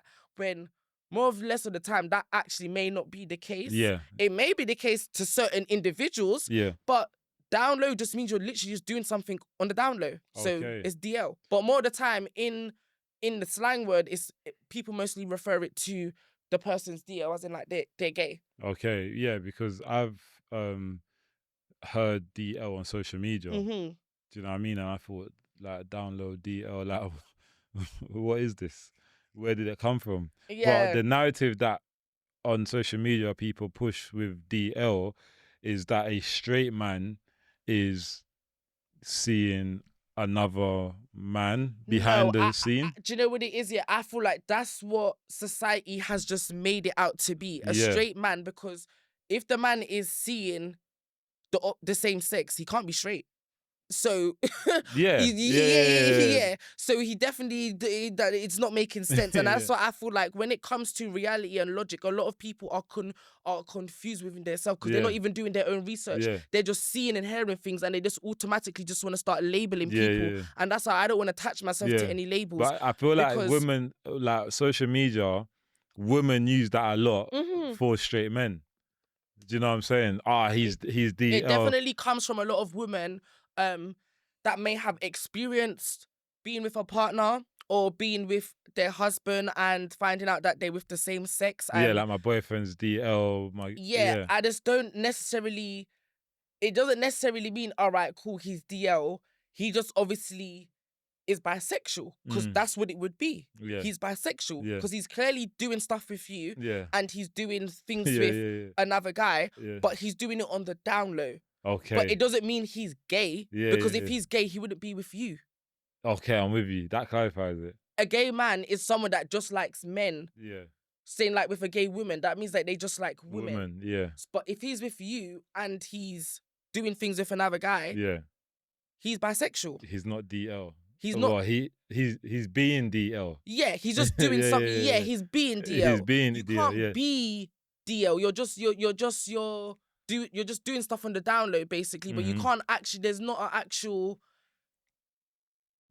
DL is basically not part of the LGBT QT plus. Yeah. Because if that was the case, I think DL would be added at the end. Because that's true. Do you understand what I'm trying to say? Because then that would mean that that's what they are. But that's not what they are. It's just a short term of saying someone's doing something on the down low. Yeah. If you understand what I'm saying, something it's just in secret. They're just doing something in secret, and you just use the short term DL. Yeah. But then you attach DL to be, a lot of women attach DL to being gay. Yeah. But anyone can do anything on the DL. I could be selling drugs, for example, which I don't. Yeah. But I could be selling drugs on the DL. Yeah. And my partner doesn't know, or maybe my friend doesn't know, but I'm doing that on the down low. Yeah. I'm selling drugs on the down low while I'm still at work, if that makes sense. Yeah. So in that aspect, DL doesn't necessarily mean that the man's gay. It just necessarily he means that he's just doing something on the down low that he just doesn't want no one to know about. Yeah. Okay, thanks for clarifying that. Yeah. And I'm sure there's gonna be people watching this that's gonna be like, that makes sense. Because honestly, when I'm seeing social media and people are talking about DL, I found out that my man's DL. Diabolical, innit? I'm thinking, what's going on? You once said before, maybe I wasn't living my truth. What did you mean by that? I feel like I wasn't, not that I wasn't living my truth, but it was more like I was only showing one side to people. Yeah. Or And I what was side was that? displaying, so people that knew me in real life, they saw both sides. Yeah. Like people from my school, they saw my masculine side. People that I'm just around on the day-to-day basis, they're seeing the both sides Yeah. to me. Yeah. But when it came to social media, or when I'm going out, like when I'm stepping out and I got my gums on and all of those type of stuff, Yeah. they're seeing the social media side of me, Yeah. which was the full glam mode and stuff like that. So people literally took that version of me and started to create their own perception and started to perceive me in a certain type of light. Yeah. So because I was only showing that side on social media, it was like I'm not really showing people who I actually really am, if that makes sense. Yeah, it does make sense. Yeah. I'm with you still. That makes sense. So what has your past relationships like been like, and what have they taught you about self-worth? I feel like my past relationships have definitely taught me that everyone is a crook. And not everyone's a crook. Let me take that back, guys. Yeah. I feel like there is some genuine people out there, because I've met some genuine people. Yeah. But I also just feel like you can't trust anyone that you meet. Yeah. Because it's like some people will portray that this is who they are, this is what they're about, when really it's not. Yeah. And with me, I'm someone that can see between the lines. I see through the facade. Yeah. Yeah. Because I've done it myself. Yeah. When you're trying to put on a facade for someone or stuff like that. So it's just like none of those stuff don't really. I can see through it all. Yeah. So when you're meeting certain people, I just feel like, especially if you're meeting strangers of social media, you should 100% be careful who you're meeting, because you don't know who you're letting in your house. Yeah. And I feel like a lot of people, especially when it does come to gay people, they meet any and anyone. And that's something I don't do. As I said, I've always been around all the hood niggas and stuff. So when it comes to them, it's like I only meet people that I've actually known. Yeah. That you know. And if I do meet somebody, it's taken me years to actually get comfortable with them. Yeah. And from what I've seen and heard, when it comes to the LGBT, it's like their doors open, their doors open like job center. So it's just like you just can't be letting anyone and anyone come around into your personal space without actually getting to know that person, because you don't know who you're bringing around you. Yeah. And you don't know what that person is capable of, because may not in the UK, but in America, they are a different type of kettle of fish. And you do hear a lot of gay relationships where it ends up traumatic, and whether that's death, they're getting beaten up, or they're getting kidnapped and stuff like that. And I feel like a lot of people, going back to when the women say these DL guys, they get excited over them. And someone like me that is just around guys in general, as friends and just pairs, or even people that I'm just working with or making money with, it's just like I don't see the excitement from it. Yeah, you wouldn't. These are just normal people. So why do you feel the thrill of it? And I feel like more or less of the time it comes from them not having a father figure in their life. Yeah. And when I see a lot of people come out, have their coming out stories, because as you said earlier, I've never had a coming out story, or having to come on social media and be like, oh, I'm this, or I've went through this. And I feel like most of these stories, I'm no judgment, and I can't really say what anyone went through. But me speaking as myself, if you're secure and confident in yourself, why do you feel like you need to come out? If you're already doing what you're doing, if people can see what you're doing on social media, like my family can definitely see what I was doing on social media when it came to the arguments, the fighting, doing the hair, going on the Badderz UK and dramas and stuff. So it was like, they can see. So what do you really need to come out for? Are you doing this for yourself, or are you actually doing this for social media? Or are you even being true to yourself? I think coming out, well, I understand the word coming out. When someone says coming out, is more so to do with them telling their parents or their families. Thank you. So why do you feel the need to come out and speak on social media and disclose personal information when it comes to what you may have experienced or went through and stuff like that? Yeah. Which is not an issue, but I feel like as someone like myself, I've never had to do that. So it's just like, I feel like you're not being authentic. Yeah. You're not being true to yourselves. Yeah. When it comes to you actually coming out, because if that was really true and genuine, you would have done it within house. Yeah. Some people can't do it within house. Yeah. And the only way of doing it is through social media, because they may not have the confidence Mm-hmm. to physically have that conversation one-to-one, face-to-face with their parents, because their parents may not agree with it, or they may be afraid of the response that they may get. So I completely hear it when I do hear people's coming out stories, but when it does come to that aspect, throwing your family members under the bus and trying to make them look a certain type of way for your coming out story, it's wild. That is very wild to me. I've seen you on Badderz UK. Mm-hmm. Very controversial, very loud, very, hands up. Let's go, let's go get it. How did that opportunity appear? So that opportunity, I was never casted for the show, to be honest. I was not part of the cast on Badderz UK. Okay. I'm a hairdresser. Yeah. And I was actually told to go down there and help someone. We've been in and what I'm doing. And obviously I've told him that we're here. We're here now, today. So Cookie's on her way. Goodie doesn't know that Cookie's coming. I don't know how I'm going to tell Goodie, but I'm going to have to tell Goodie before Cookie gets here. Let's see how that goes. It's good. Goodie, no, before you even start. So I don't even know how to I don't want to see mix-up, because I'm not trying to be mix-up, right? Lavida, why have you come to tell me now? I really hope it's not what I really think it is. But you do my hair the way I love it. Of course. And then Cookie does my makeup the way that I love it too. I didn't realise you do their hair. Okay. And alongside with that, because I knew certain cast members personally that was on the show, and certain things was not in place and it was going wrong.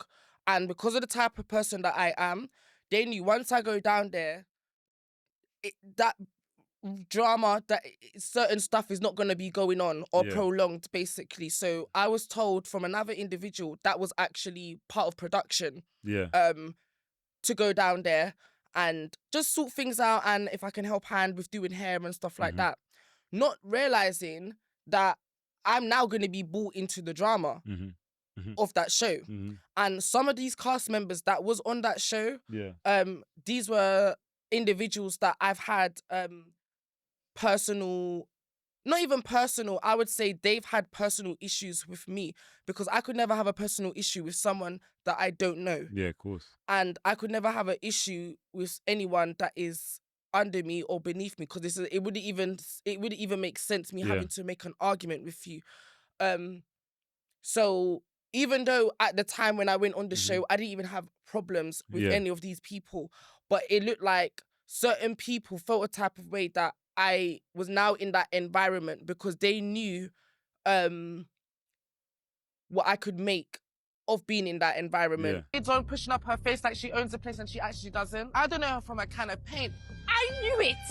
I had a feeling she was gonna bring that thing. Lavida, why? Why? I don't want trouble, I don't want chaos. I'm here to do your makeup and go, please. Do you know what? Because we're not gonna do no awkward shit. We were just talking about you, by the way. Okay. No, stop, Goodie. You clearly have issues, right? You clearly don't fuck with each other. You're looking at me side-eye. I know, I feel the pressure. You both are looking at me like crazy. Maybe this wasn't a good idea. What? If that makes sense. So it then turned into a way where they try to now bring me into the mix and make me part of the drama. Yeah. And it was just like, hold on, guys. I ain't even a cast member. Yeah. Regardless of what I'm saying or doing behind closed doors, don't involve me into... I'm not involved. I'm not involved. But if you lot want to involve me, I will get involved. And I'm happy to get involved because I'm not a victim. I don't have a victim mentality. So it's just like, if you're going to do that, just make sure that you guys are are prepared. Yeah, Basically, already. yeah, are prepared basically, and that's what it turned into because on the last day of that show, I got into an altercation, and that altercation literally went viral. It hit the blogs. Shade Borough posted. Get her! Get her! Smash her! Kill her! You don't go to him about this! Lonnie is fucking! Lonnie! Wait, kill Lonnie! Batter her! Batter her! Batter her! She needs to drive off! She needs to drive off! Today and everything, and when I came back, like we had to catch a flight back. That's literally at 7 a.m. in the morning after altercation. We literally had to catch a flight back, and we had to leave early. So the show was still filming. We had to leave early. When we've come back now, people were so angry at the fact that I came down because they already knew what I was on. So it was like, if you lot already knew what I was on, why did you lot involve me? So for me, it was more of a thing. It was just like, you now can't be upset at the fact that man's moving a certain way with you guys because you've now started unnecessary problems when you already know what I come with.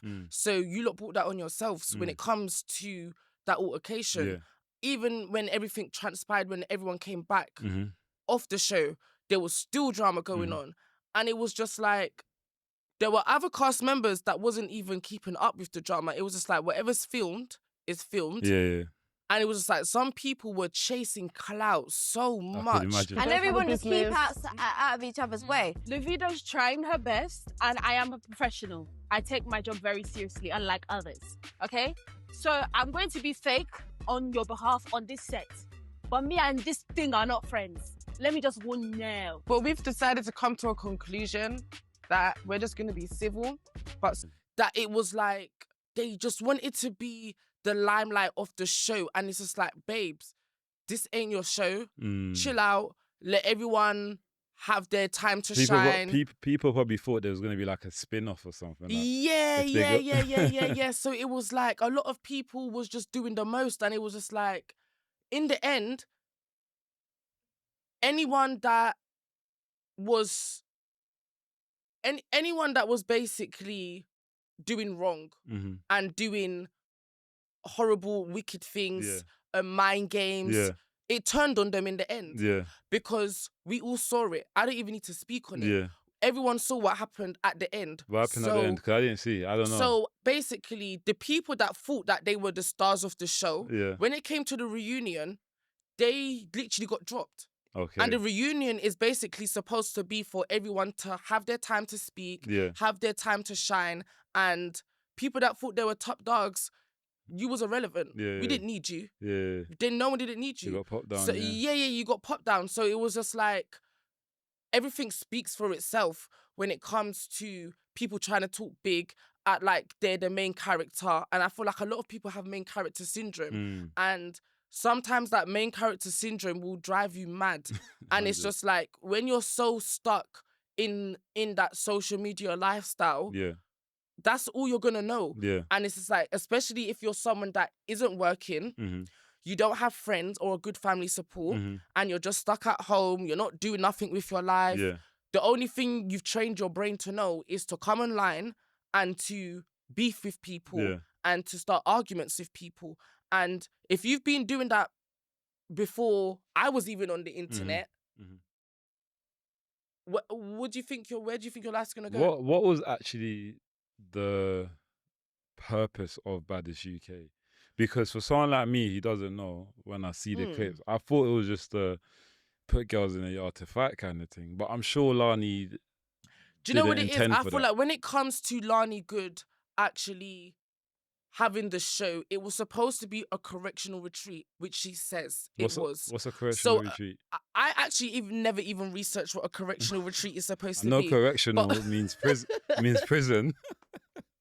Do you get what I'm saying? So it's like you having a bunch of females, and I think there was some guys there or whatever in the house, in two separate villas, and you've basically try to boycott baddies, in other words, which we all see on Zeus Network. Yeah. Natalie Nunn has baddies, Yeah. and it's like you try to boycott that. That's They've done it that's in American, right? yeah, which is American. So Yeah. you try to make it into a UK version, Yeah. which is cool. We have to give her flowers to that because she's the Yeah. only first woman to ever do that. Very Yeah. creative. But when you're working with bottom barrel people, you now have to start playing your cards right. And I feel like that's where she went wrong. You've wanted an American based off show with literally tramps that you've put on the show. You didn't really, you had certain influencers on there or certain decent girls that was on the show that looked good and that was looking pretty and bougie. But then you can't mix bougie with ratchet hood rats. There's going to be conflict. Yeah, you're right. And then it's just like certain people have their lifestyle. Yeah. And it's like people are feeling offended because certain people move a certain type of way. Not everyone wants to sit down on Instagram Live or TikTok Live and cuss and scream and shout. Not everyone wants to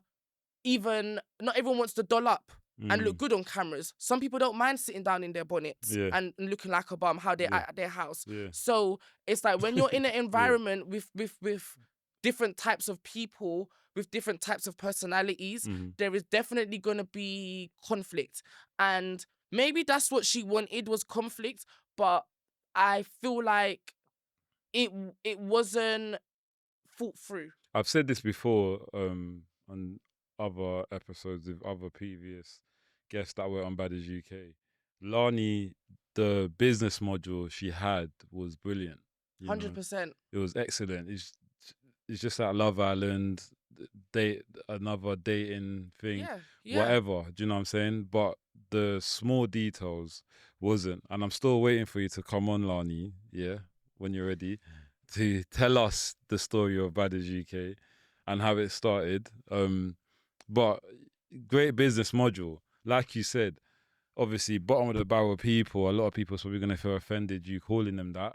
But there were people in there that had no media training, no TV training, straight from the roads, and boom, lights, camera, action. Do you know what I'm saying? And it's just like the only thing they know how to do or get their attention is by... Some people don't have personality. Some people's personalities is forced. So it's just like some people try to put on a certain type of persona once the cameras are on. Yeah. And it's just like, once those cameras are on,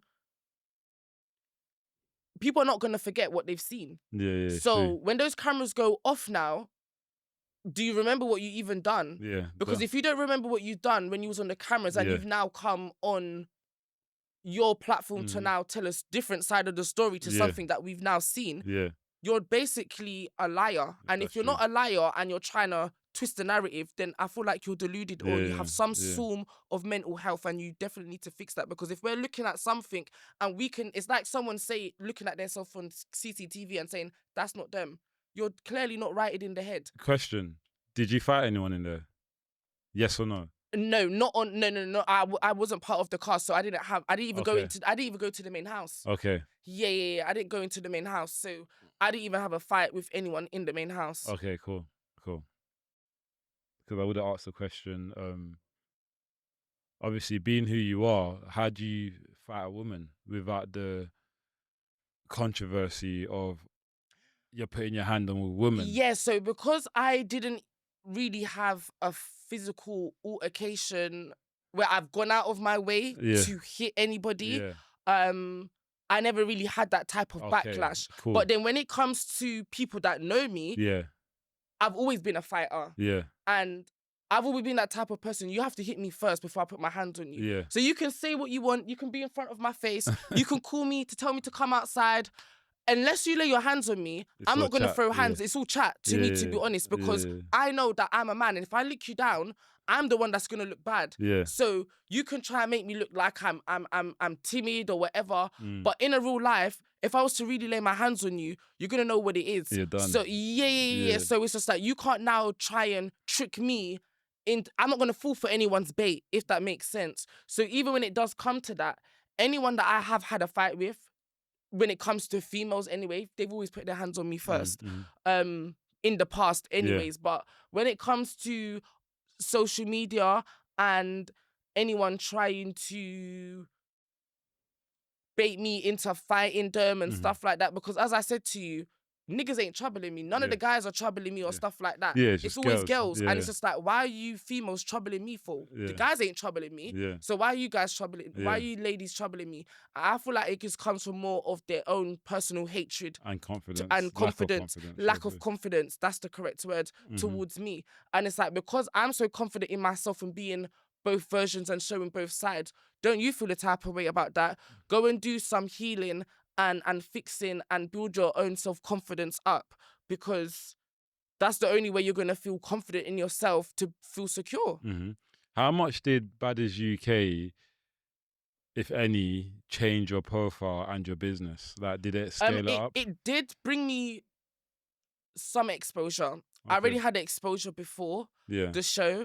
It did bring me a little bit more exposure, but I also feel like it shunned me in a really bad light. And the reason why I say this is because before I went on the show, at this point in time, I've already been in my shop now for a year and a half. Yeah. So I had gotten out of the mix-up limelight on social media. Yeah. And the type of people that do the mix-up and the dramas and stuff like that, those are not my friends. Yeah. I don't know them, and they're not people that I've ever been around. Yeah. So when other people are viewing this, they're thinking that these are my peoples. And when I actually had to sit back and look at what was going on, and certain people were like, my friends are telling me certain things, and like I'm having people like telling me like da. I'm having to think to myself, I'm thinking, like, I really put myself back in this mess when I really got myself away from it. This is what they wanted. They wanted me to be basically on the level that they're on, because from what I know, a lot of these cast members ain't doing what I'm doing. They never had a shop. They didn't have a business. Yeah. And they ain't really making money like that. Yeah. So when it comes to those three things, they couldn't. You're competing. For one, you're competing with a man when you're a woman. That doesn't make sense. I'm not looking at you guys. I'm competing with the other guys, my guy friends and stuff like that. Not that I compete with anyone, but you get what I'm trying to say. Yeah, do you feel like I'm saying? So it's just like, why? I ain't even pay no mind to you. But I feel like because I was entertaining them, they thought like I was paying mind to them. Yeah. When that was never the case. Yeah. I'm just giving you lots of entertainment, because with that entertainment, it was bringing me followers and it was bringing me clients. Yeah. So that was a thing where I got caught up into, because coming on there and entertaining the so-called fans, it was bringing a lot of engagement to my hair business. People were still working with me no matter what people said. When I came off the show, there was so much people coming in and out of my shop, working, doing collabs, bookings. You was active. Yeah, I was very active. So it was like people still got even more upset at the fact that I've now come on the show that I wasn't part of, and I've made the most of it. Yeah. When most of these people that were on the show probably got their first podcast. I've been doing this. Do you get what I'm saying? So it's just like they didn't even, they still to this day haven't probably even worked with an influencer. Yeah. Or worked with anyone that's big. Yeah. So it's just like, what was your purpose of going on there? Like, did you even have a plan? Because I definitely had a plan, and my plan still came in place. Yeah. Hence why I'm here speaking to you. They just wanted, I get what you mean. What did you say, Lani called it earlier? A correctional retreat. And going back to... I need to ask her what that is. What is a correctional retreat? Going back to a correctional retreat, I feel like she just wanted to make literally a UK version of Baddies, and it flew and failed, basically. But I also feel like it wasn't just her fault, because she did try her best. And it's hard to do those type of shows in the UK, because the UK doesn't support black ratchet ghetto and fighting. They find that as like bottom barrel. They don't really, the UK doesn't really, it's not fundamental of black women fighting. They like to label them as UK beasts, because that's what a lot of the ladies that was on the show were getting called. They were getting called as black UK beast or stuff like that. So when that had happened, it was like a lot of the people felt offended. But it's like, how are you feeling offended when this is how you're behaving and this is how you're acting? Some people fell for the bait, but then some people this is actually who you are. Yeah. Because you're now off the show and you're still acting like this. So Yeah. this is actually who you are as a Yeah, person. yeah, So you yeah. now can't be upset at the fact that people are calling you UK beast Yeah. when this is actually the behaviour you're Is displaying. that UK Thanos or is that someone else? Am I getting it confused? She wasn't on the. She came at the reunion. I don't know why she was at the reunion. Okay. But she okay. wasn't on the show. But she has been someone that has been in that Yeah. category of the UK beast because of the type of behaviour that they display on the internet. Talking about correctional retreats, you actually found yourself in prison. You spent time in prison between October 2025 and February 2026. It's not really a long time, but how did that period affect your mindset and that? So after this goes back to the show. So when I've come off the show now, I was in so much drama and like just conflicts and all of these things, and I was just trying to get out of it. And it was just like every time I got out of it, because I was still friends with these some of the cast members that was on the show. Yeah. I it's not like I had to defend them or I needed to, but it's like if I didn't defend them, it's like I'm being a bad friend. But then it was like at the same time, a lot of these people are not in the same position. I'm a business person. Yeah. So I can't be acting a certain way or doing certain things when I'm working with certain people or I'm in that business aspect, because how are people going to look at me? They're not going to want to work with me. They may feel a type of way doing business with me because they're seeing certain things and certain behaviors being displayed. Yeah. Maybe before, when I first came on social media, it was fun and games as entertainment, as I said. But then now, because it's now a reality YouTube show or whatever they call it and stuff like that, and they see me attached to this, and at this point now, I was already far gone in my business. I've got my shop. So it's like, I shouldn't even be in this mess with these people. Like, what? Like, people are looking at me thinking, yes, cool, we understand the show has put you in a different type of limelight. I literally got fans from the show. Like, I would be out places. People would be like, oh my gosh, you're Goodie. Da, da, da, da, da. Like, I've been watching you for years. So I didn't even know, like, these people had already been watching me before the show. Yeah. But then now that I've gone on the show now, it's now put me in that type of limelight. Yeah. So they're really watching me now because it's like, oh, you're on TV, if that makes sense. So I had to make sure that I patterned everything. So leading up to jail, I was going through my own personal issues, like within myself. And it was a really stressful time because a lot of the stuff that I was going through, it had nothing to do with social media. It was literally just like me trying to get out of what I was in and trying to have my own direction. But me doing that, I had to cut off a lot of certain people. I am still trying to cut off certain people to this day. So even when it comes to that, it's like, you can't just cut someone off. Especially if you've been friends with them for a long time and stuff like that. You can. Some people are cold-hearted and don't give a fuck. But it's just like, at the same time, it's just like, doing that, it comes with issues. Some people want to start arguments. Some people are not really right in their head. They don't know how to be an adult about certain things. So it got to a point where I was just spiraling behind closed doors and just doing nonsense, meeting back up with like old friends and just doing things that I shouldn't be doing. And unfortunately, it led me going into jail. And was that your first time? Yeah, it was my first time. So I've been remanded before, but I have never had a sentence. So when I got, that judge said to me, yeah, you've got a sentence and you're going away. Bearing in mind, I was already on a suspended sentence. So you know how the suspended sentence is, if you do anything, and it activates whatnot. So when that time came and the judge said, yeah, we're activating the sentence, luckily enough, the judge didn't add any extra charges. They literally just gave me the sentence I would have got for the previous charge. And even getting the suspended sentence, I only got that suspended sentence because I was around the wrong people. Because certain people that was on the show felt like they were bad boys or bad girls, and everyone knows that I was a fighter. So I actually got a charge for GBH and ABH because a certain individual tried to use me as bait and wanted to try and make a TikTok video of like them causing a problem with someone, knowing that I would defend them and fight the person, Oh, really? which I was unaware of. Yeah. So when I clocked what was going on, I was fuming. I mean, that person was on trial for that case. Mm.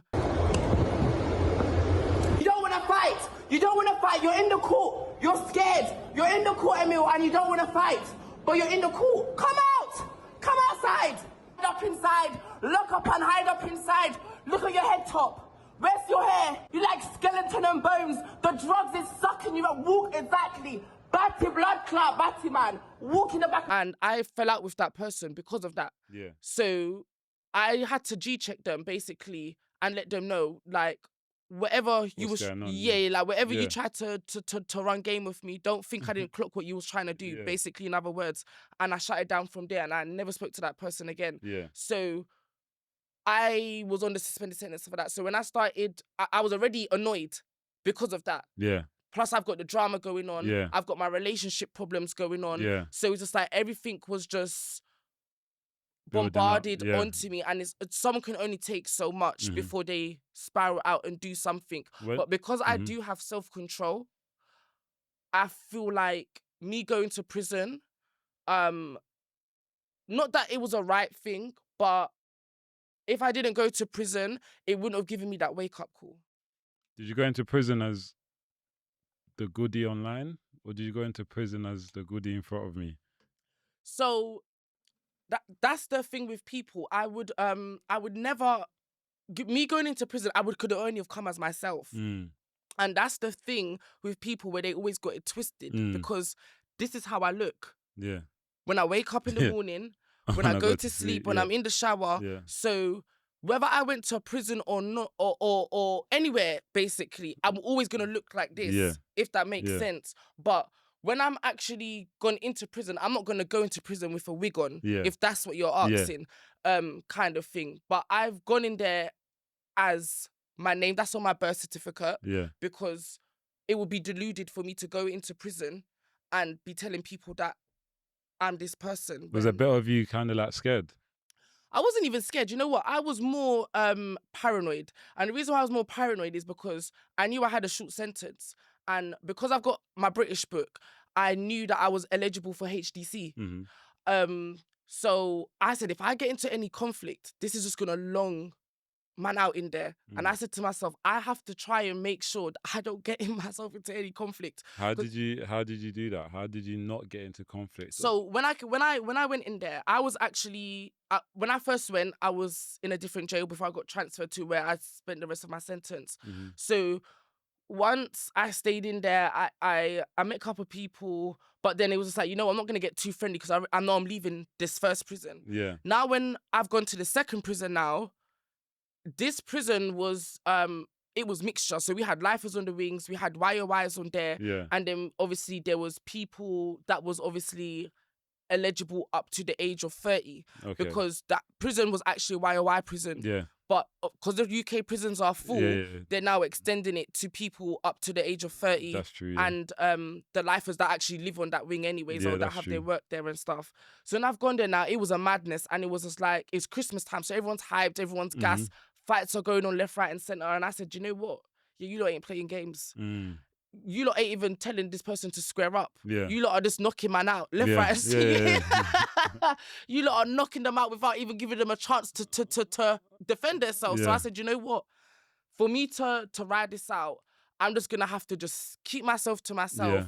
and just be true to who I am, Yeah. basically. And I can't now bring the tendencies I had outside, Mhm. which got me into problems in there because I could see where it would lead me. So over time, when I was actually in there, I've bucked up with a couple people from like way back, like that I ain't seen from like secondary school and stuff. And they were even shocked that I was in here because these guys have probably been in and out of jail. So they've had times where they've come out, they've seen what's going on social media and stuff. So when they see me in there now, they're now thinking like, what did you do to get in here? Like, we thought you was good, kind of thing. So I just obviously, I'm chatting to them, explaining to them. But at one point I had moved off the induction wing. Yeah. So I ain't even seen them anymore. So when I've settled down now, I started doing my own hair in there because at this point now I've settled down, I've got my things, like my hair, and I've ordered for my canteen and all of that. I started doing my hair. One of the youths came outside, he was like, oh, he's tried to like because I was so to myself and I Yeah. only spoke to who I needed to speak to. Yeah. He's now tried to like trick question me. He's like, oh, are you allowed to do hair?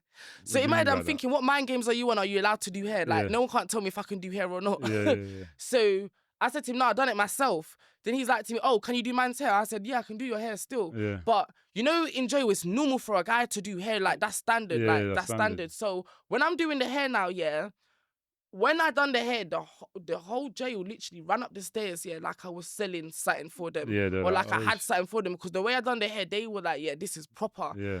And over time, yeah, they started to they didn't see it as a thing like that. But over time, because I was doing the hair so good, they'll think, yeah, nah, something ain't right about this one. Because the hair looks too neat. Yeah, like yeah. this.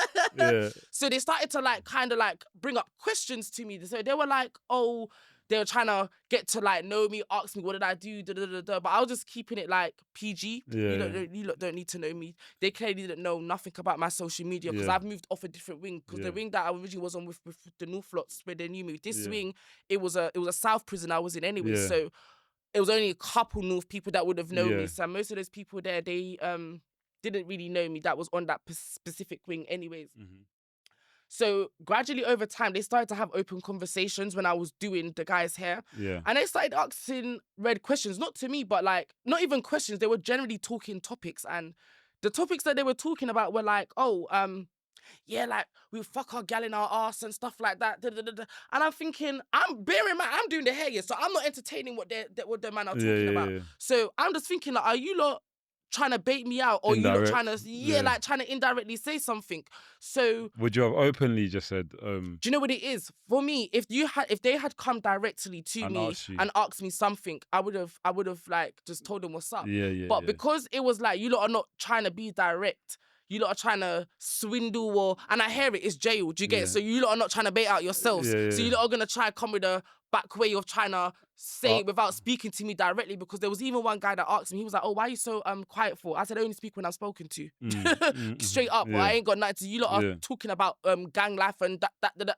I don't live that type of life. I don't walk with a gun with me. Do you get Yeah, what I'm yeah, saying? yeah. So it's just like, I can't involve myself in that type of conversations that you man are having. So Yeah. I'm only going to speak when I need to speak and do what I need to do. And that's what kept my mind sane. And that's when I realized I have a good gift talent, because if I wasn't doing hair in there, I don't know how I You would would've have got kept through. myself through and keep my mind stable. Yeah. And that's when me going in there, the guys in there made me feel so comfortable and freely to just be who I am, because Yeah. it's like no one didn't G-check me. Yeah. No one couldn't tell me nothing when I was inside of there. Yeah. And I feel like a lot of people that are even watching this are probably going to be shocked, because they probably wanted me to go there. Yeah. And it's just like they probably wanted something to happen. Yeah. But no one still ain't touched me yet. So it's just like, now that I've gone there and I was still doing hair inside, do you know how much money I made when I was Yeah, inside? yeah. That I was sending back, or they were sending it back to my bank cards and Yeah. stuff, even though we were doing exchanges in there, you know how it goes. Yeah. So it was like when they were sending me money and stuff, I realized to myself, I said, you know what? No one can't take away the talent that I have. Yeah. So no matter what people want to sit down on the internet and say about my hair business or this and that, I still went to jail and I was still doing hair and you making done money. It. You done it. So yeah, do you get what I'm saying? What was the biggest lesson you took away from that prison sentence? The biggest lesson I took away from that prison sentence is not to get carried away having too much fun, for number one, and always don't go back to your past, because I feel like that's what led me there. Mhm. Because I didn't directly go back to my past, but I was acting as my past self. And that's what led me to go to jail, because I was around certain individuals that may have been encouraging me to act a certain way, or I felt like I had to act a certain way because I was around certain people. Mhm. And it was just like, that's not who I am. So it was like, I shouldn't even have been around those Yeah. certain people, because that's what led me up Yeah. to going into jail. So it was like, I really had to sit down in there and G-check myself, even when it came to like my own personal relationships. So it was just like, in life, you can't let anything, people go through stress here, but you can't let it get the best of you. Yeah. You have to try and find a resolution Yeah. to work around it. And I feel like everyone resolve things differently, whether that is positively, negatively, aggressively, silently, or stuff like that. And the only thing you can do is not go about it in a negative way. Yeah. And going about things in a negative way will always be the downfall for certain people, because some people think dealing with things in a negative way may make them feel happy in that moment, or may feel like they got justice. Yeah. But as a Caribbean phrase, they say, short road, long cut. Yeah. What's that mean? So it's basically saying it's like you can take the short road, Mm-hmm. but the long cut at the end that you're going to get is going to be a severe cut. Okay. So it's just like, why go down the short way to get justice or to get revenge or to feel like you need to do this to make money or feel like you need to act out of character for a moment? Yeah. There's so many moments that are going to be forgotten about. Yeah. Are you here for a moment, or are you here to leave a stamp and make people look at you and be like, all right, cool, this person done this. They changed their life around. They used to do this. They used to do that. They've actually done good for themselves. And a lot of people can't sit down here and be like, look back and be like, all right, cool, I used to be like this and I used to do this, but I actually done good for myself. I know I'm doing this. When people see confidence in someone, they often assume that their life is easy. What challenges do people not see? They don't see what goes on behind closed doors. So people, when it comes to myself, people not realizing that I was still working. Yeah. I was still making money on the roads, and I'm still doing other things. So it's just like when people are seeing me going out, dressing up, doing what I'm doing, wearing my garms, I'm doing hair and I'm working, you lot are not really seeing what I had to do to get my studio shop. You lot are not seeing what I was doing before to even do my hair business. You lot wasn't there. Maybe the ones that was there know, and that's why they're still here with me and they still support me, and that's what they can't take away from me. So I feel like they're not really there to see what goes on behind closed doors, and they just judge from, you can't look at someone else's success and make a judgment of that. You don't know what they went through, what they experienced to get where they are. Yeah. Has there ever been a point in your life where social media severely affected your mental health? I don't really feel like social media really affected my mental health like that, but it affected my personal life, where it was like I was getting stressed because it was like, if someone messages me, someone's live, then it's like, oh my gosh, I have to go home, I have to defend myself, I have to do this, I have to show my receipts, I have to do this, I have to do certain things. A lot of pressure. Just to, not even the pressure. I always dealt with things in the way I dealt with it, to show my truth. And the way I dealt with things, however that was, I always showed the real side of the story. Yeah. So when it came down to it, people still didn't like the fact that I was still showing my truth. So someone could have said, oh, I said the sky was blue, or this person said this, but not realizing I've got real evidence of mouth speaking. You can hear that person not saying that the sky was blue. They said the sky was green. Now that I've shown that that I've said that the person, you lot are now saying, oh, why have I got this receipt? This is what I do. I'm a bad person. Why would I have this type of proof of? But it's just like, but you lot was just saying this, but now you're now focusing on something else. Yeah. So how do you protect your peace nowadays? I protect my peace by praying. I'm getting rebaptized. Okay. Since coming out of jail. Yeah. And I also just try to stay away from anybody that is not meaningful to me, not bringing any positive, and it's just anything that is like drama or even not even drama aspects. When it just comes to, if it's not money, business moves, or anything that's going to make me successful, I ain't got time for it. So if you ain't in the gym, I don't want to hear it. If you ain't doing anything with yourself and you're not working, I don't want to hear it. If you got gossip to sit down and talk to me on the phone, I don't want to hear it. So I try to stay away from anyone that is still in living in the matrix. That's how I see it. You said at the beginning of the episode, you said that you go to the gym 5 times a week. Yeah. What role has the gym played in your growth over the last year? I feel like the gym has definitely taken a big impact on me because it's made me have a routine. I didn't have a routine before. Yeah. I was always just up, unless I was working in a job, I Yeah. had my routine. But having your own business, you don't have someone telling you, oh, have this annual leave. Yeah. Or have this. You do anything from what from what you're doing, basically, and that's you're true. working off from your clients. So it was more of a thing. I came into my shop when I wanted to come in. I didn't want to work when I didn't want to work. If I didn't want to book a client, I didn't want to book a client. Yeah. And I feel like the gym has made me broke me into being disciplined. Yeah.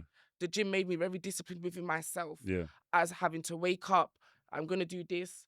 I'm gonna go to the gym Yeah. and do this. Yeah. And it also just made me more self-aware and just grow into being who I am. Yeah.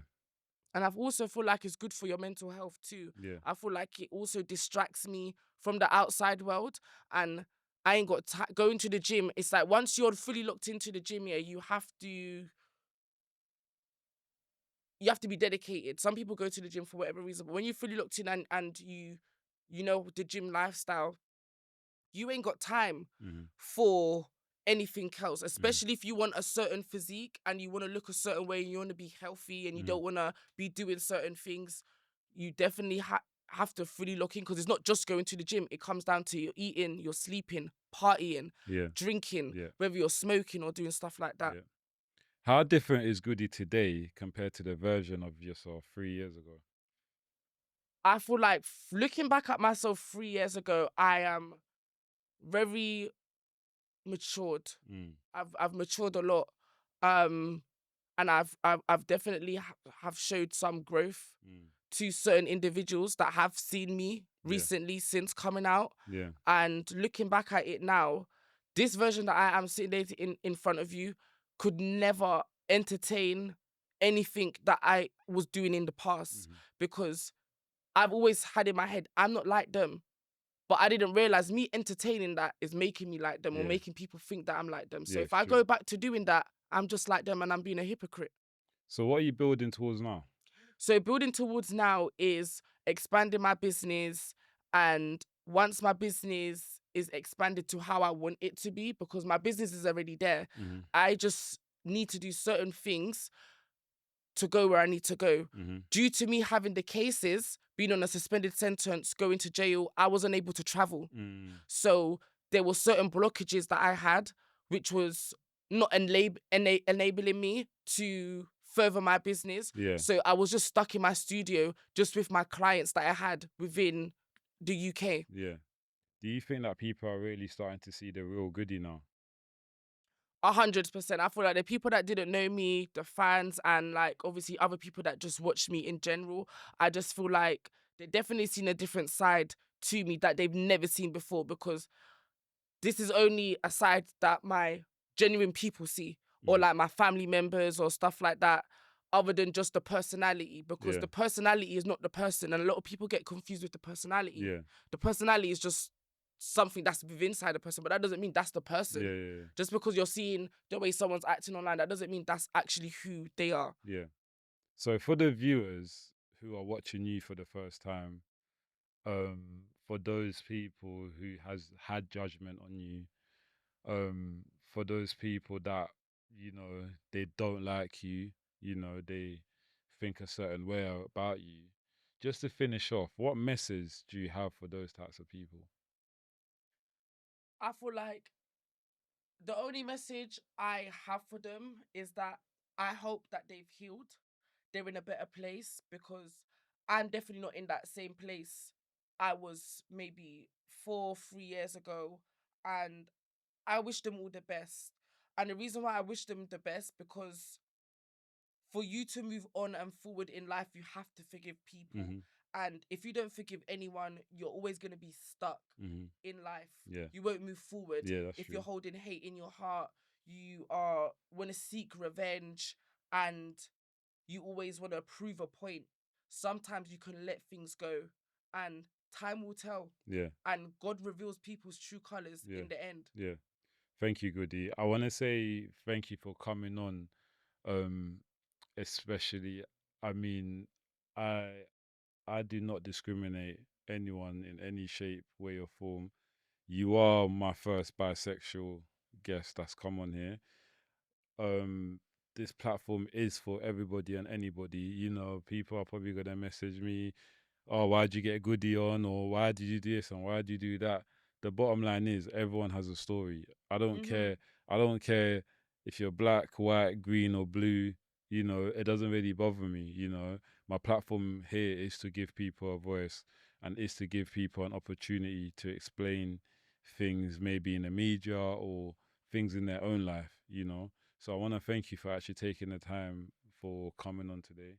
And maybe one day I might do a panel here where I'll have yourself, a couple other guys, couple girls, and we can debate on, you know, conversations that are in the media. That sounds interesting. That sounds interesting still. Yeah, that's Yeah. something that sounds interesting. Yeah, And I appreciate you for thank making you. the time for me to come here today as well. Goodie, Yeah. thank you.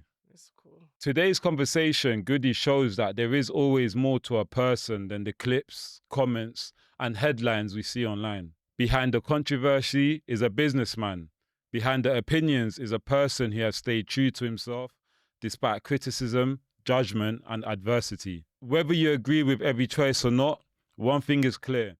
Authenticity has always been at the center of his journey. At GloTalks, we're committed to sharing real people with real stories, and today's episode was exactly that. Thanks for watching, and we'll see you next time.